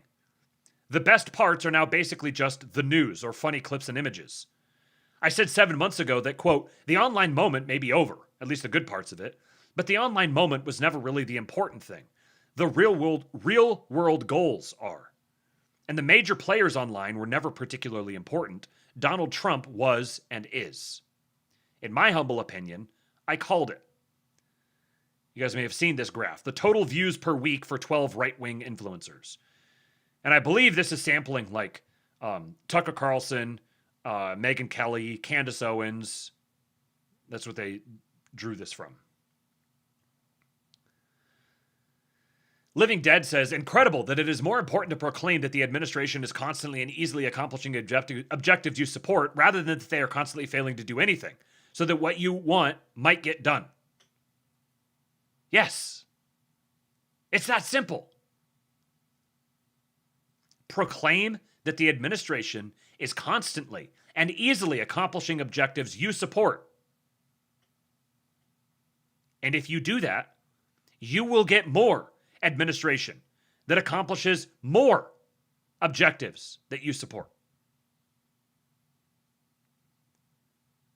The good news is that people who can check out are doing so.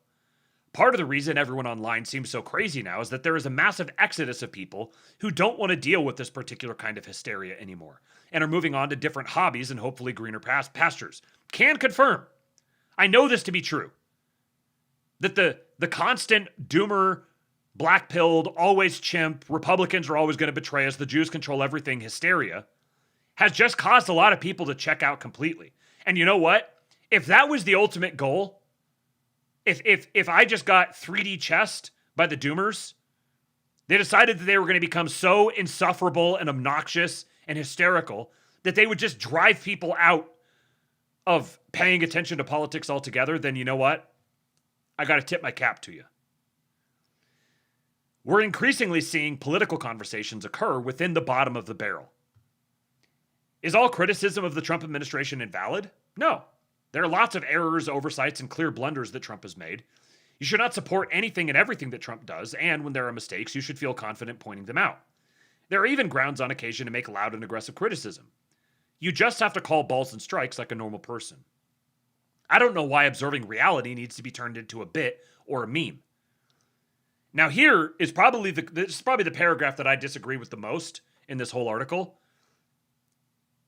Frankly, I don't think there's any utility in making loud and aggressive criticism at any point.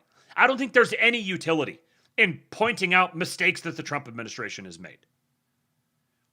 If you want to point out the mistakes that the Trump administration has made, you would be better suited putting yourself in the position to solve those problems directly yourself and not just demanding that somebody else do it for you. And above all, even if I was in just the interests of good faith, was to just grant the point. Above all, the time to not do this is election season. Thank you for the kicks, Emperor Atreides. Miranchuk Now over on YouTube says, chimping is the populist vote. People want to count and be validated more than they want to actually win. Yes, yes. A wise man once said that chimping is spiritually feminine. So true. So true. What a wise man that was who said that. I don't know why observing reality needs to be turned into a bit or a meme. As interesting as failures are, Republicans are ultimately going to have to run and win on their successes. If someone is claiming that those successes aren't real, or that they don't matter because of this or that problem, that is something you've got to confront head on, because it's not true, and if the public comes to believe it, then we will lose. I don't think it's a sentiment that should be tolerated on the right, ever, under any circumstances. People should stop tolerating it. Influencers often point out that many Republican voters are demoralized. That's true. But part of that demoralization comes not from the real mistakes that Trump has made, but rather the parallel universe that these influencers have created online by lying, embellishing, and spreading defeatist sentiment near constantly. The ideas these people push are often popular and widespread. Influencers have influence, but I don't think that means they're correct or a good thing. In fact, it's often totally negative. The idea that you could cut off a boy's penis to make him a girl, or that the police were engaged in a mass conspiracy to hunt down and murder black people were popular and widespread a few years ago. You can try to steer into the skid and say, I agree with you in principle, but that's not going to work, because that first, I agree with you, does a lot of damage to observers when the person you're talking with is lying and or acting in bad faith. People who lie need to be discredited. People who insist that they can hold you hostage need to be shown that they do not have that power. If you're being attacked, you've got to fight. There's no way around it. You have to separate the people attacking you from their audiences and remove their ability to do damage to you. And I got to say, I can't help but take it personally. When I want more of the good stuff that the Trump administration is bringing, when I want them to be able to do and accomplish more, when I want more mass deportations, when I want more reindustrialization, when I want more destruction of the NGO complex, more arrests of my political enemies. If you characterize the people who are facilitating that or who are responsible for that as failures who are not delivering and can't be trusted, you are directly attacking my interests. You are campaigning for my enemies. So yeah, I have an interest in this. I think it will only take a little pushback to cause the whole house of cards to collapse. Now is the time to start pushing. Most will fall in line or shape up the instant they encounter serious resistance. I promise that allowing these people to persist in their behavior, or worse, ratifying the behavior with concessions, is far more likely to produce a defeat than whatever the consequences of telling someone who lies about you or insists you've already lost to buzz off would end up being. I'm increasingly skeptical that allowing many major figures online to talk has any value at all. You have a bunch of clueless establishment types issuing dated platitudes about young people pulling themselves up by their bootstraps in the face of big challenges that previous generations didn't have to deal with. Opposing them, you have another group of clueless populists screaming, "See, this is how Republicans think. This is why the GOP is going to lose." Even though they are Republicans, and they do not think that way, and their views are probably in the majority within the GOP. If no one said anything ever, we'd probably be better off. All of humanity's problems stem from man's inability to sit quietly in a room alone. We're not going to fix our problems when people online finally settle the debate over how much burritos should cost. We're going to fix our problems when people appreciate all the good things that Trump has delivered for them, or at least when we can deliver a few hundred more ballot chasers, door knockers, campaign organizers, poll watchers, and countless other professionals and volunteers to do the tedious and unrewarding tasks required to win close races across the country, delivering us more political power to do the things we want and need to do. If you're not engaged in ballot chasing, door knocking, campaign organizing, poll watching, or any of the other tedious and unrewarding tasks required to win close races around the country, I don't give a flying fuck what you think about anything related to politics.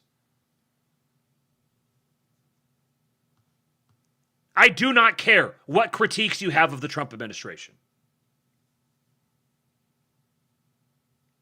There's a lot of work to do. I had a conversation with someone from the Ken Paxton campaign recently. They're looking for people who can phone bank for them, who can door knock for them. They're friends. This is friendly territory. They're looking for people to help. If you want me to connect you to the Paxton campaign so that you can help, hit me up. At Kingpill, send me a DM. I will connect you to them. It is a campaign full of patriots who recognize how important it is that one of the president's most dedicated and loyal lieutenants win this race. And there's a lot of people who think they're too good for this game, who want to complain about how bad everything is, but they don't want to do the dirty work.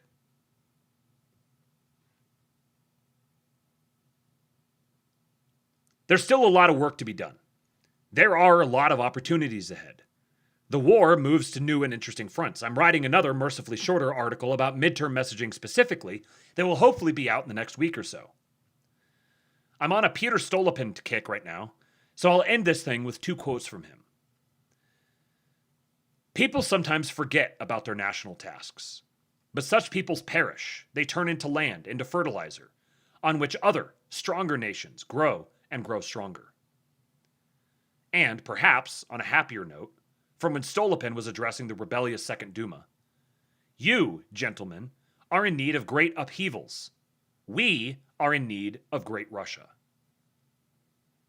There are a lot of people today who are in need of a great disaster. We only need to make America great again.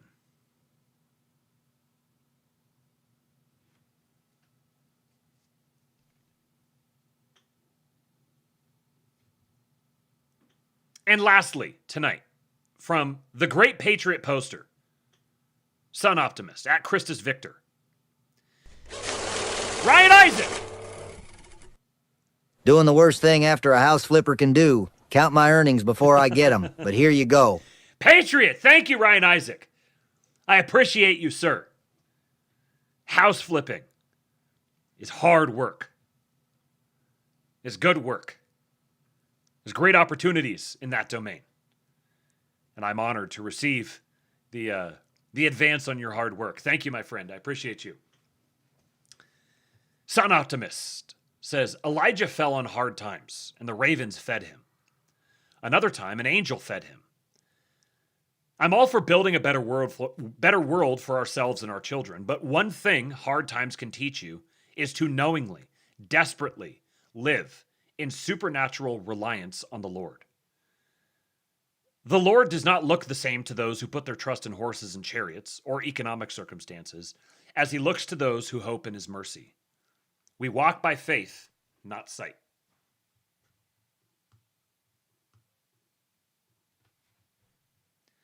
a banger from a consistent producer of bangers.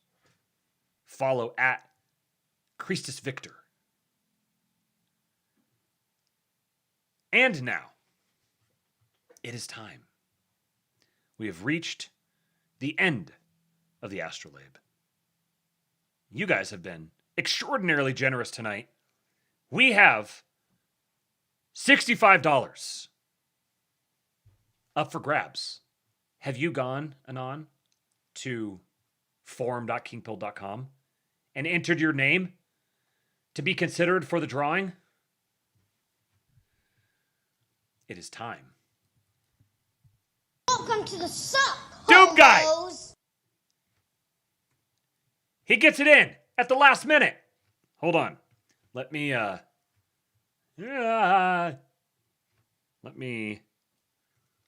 get the list updated here. Make sure all the names are in here. 8, 9, 10, 11. The formatting on this is really weird, and I haven't figured out why it is the way it is. But, you know what? We're just gonna do it live.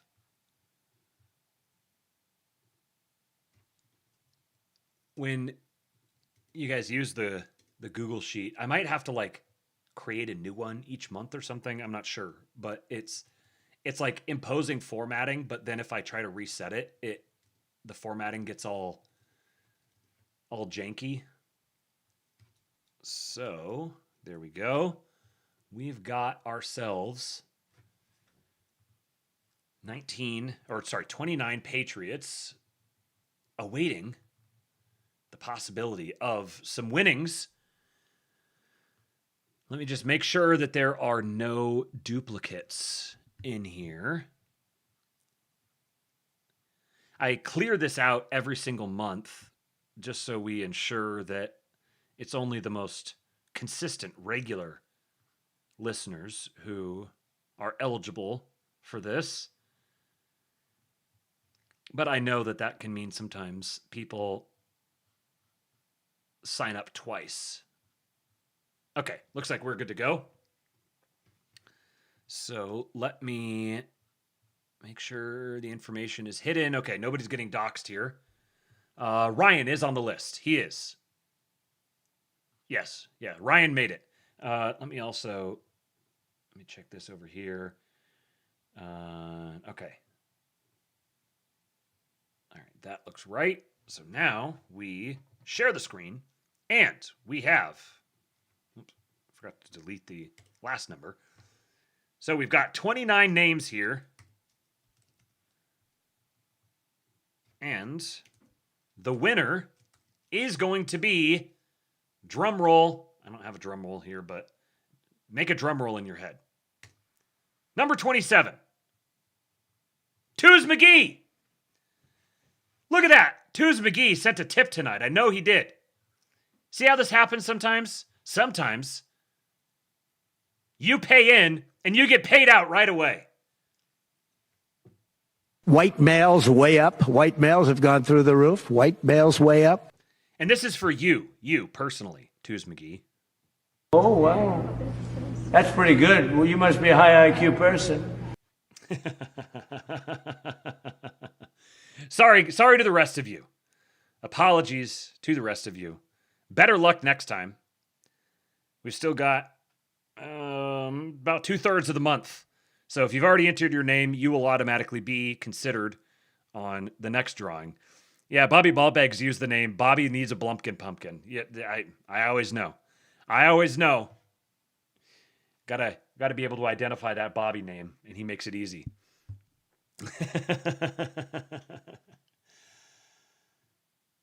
All right, guys. Well,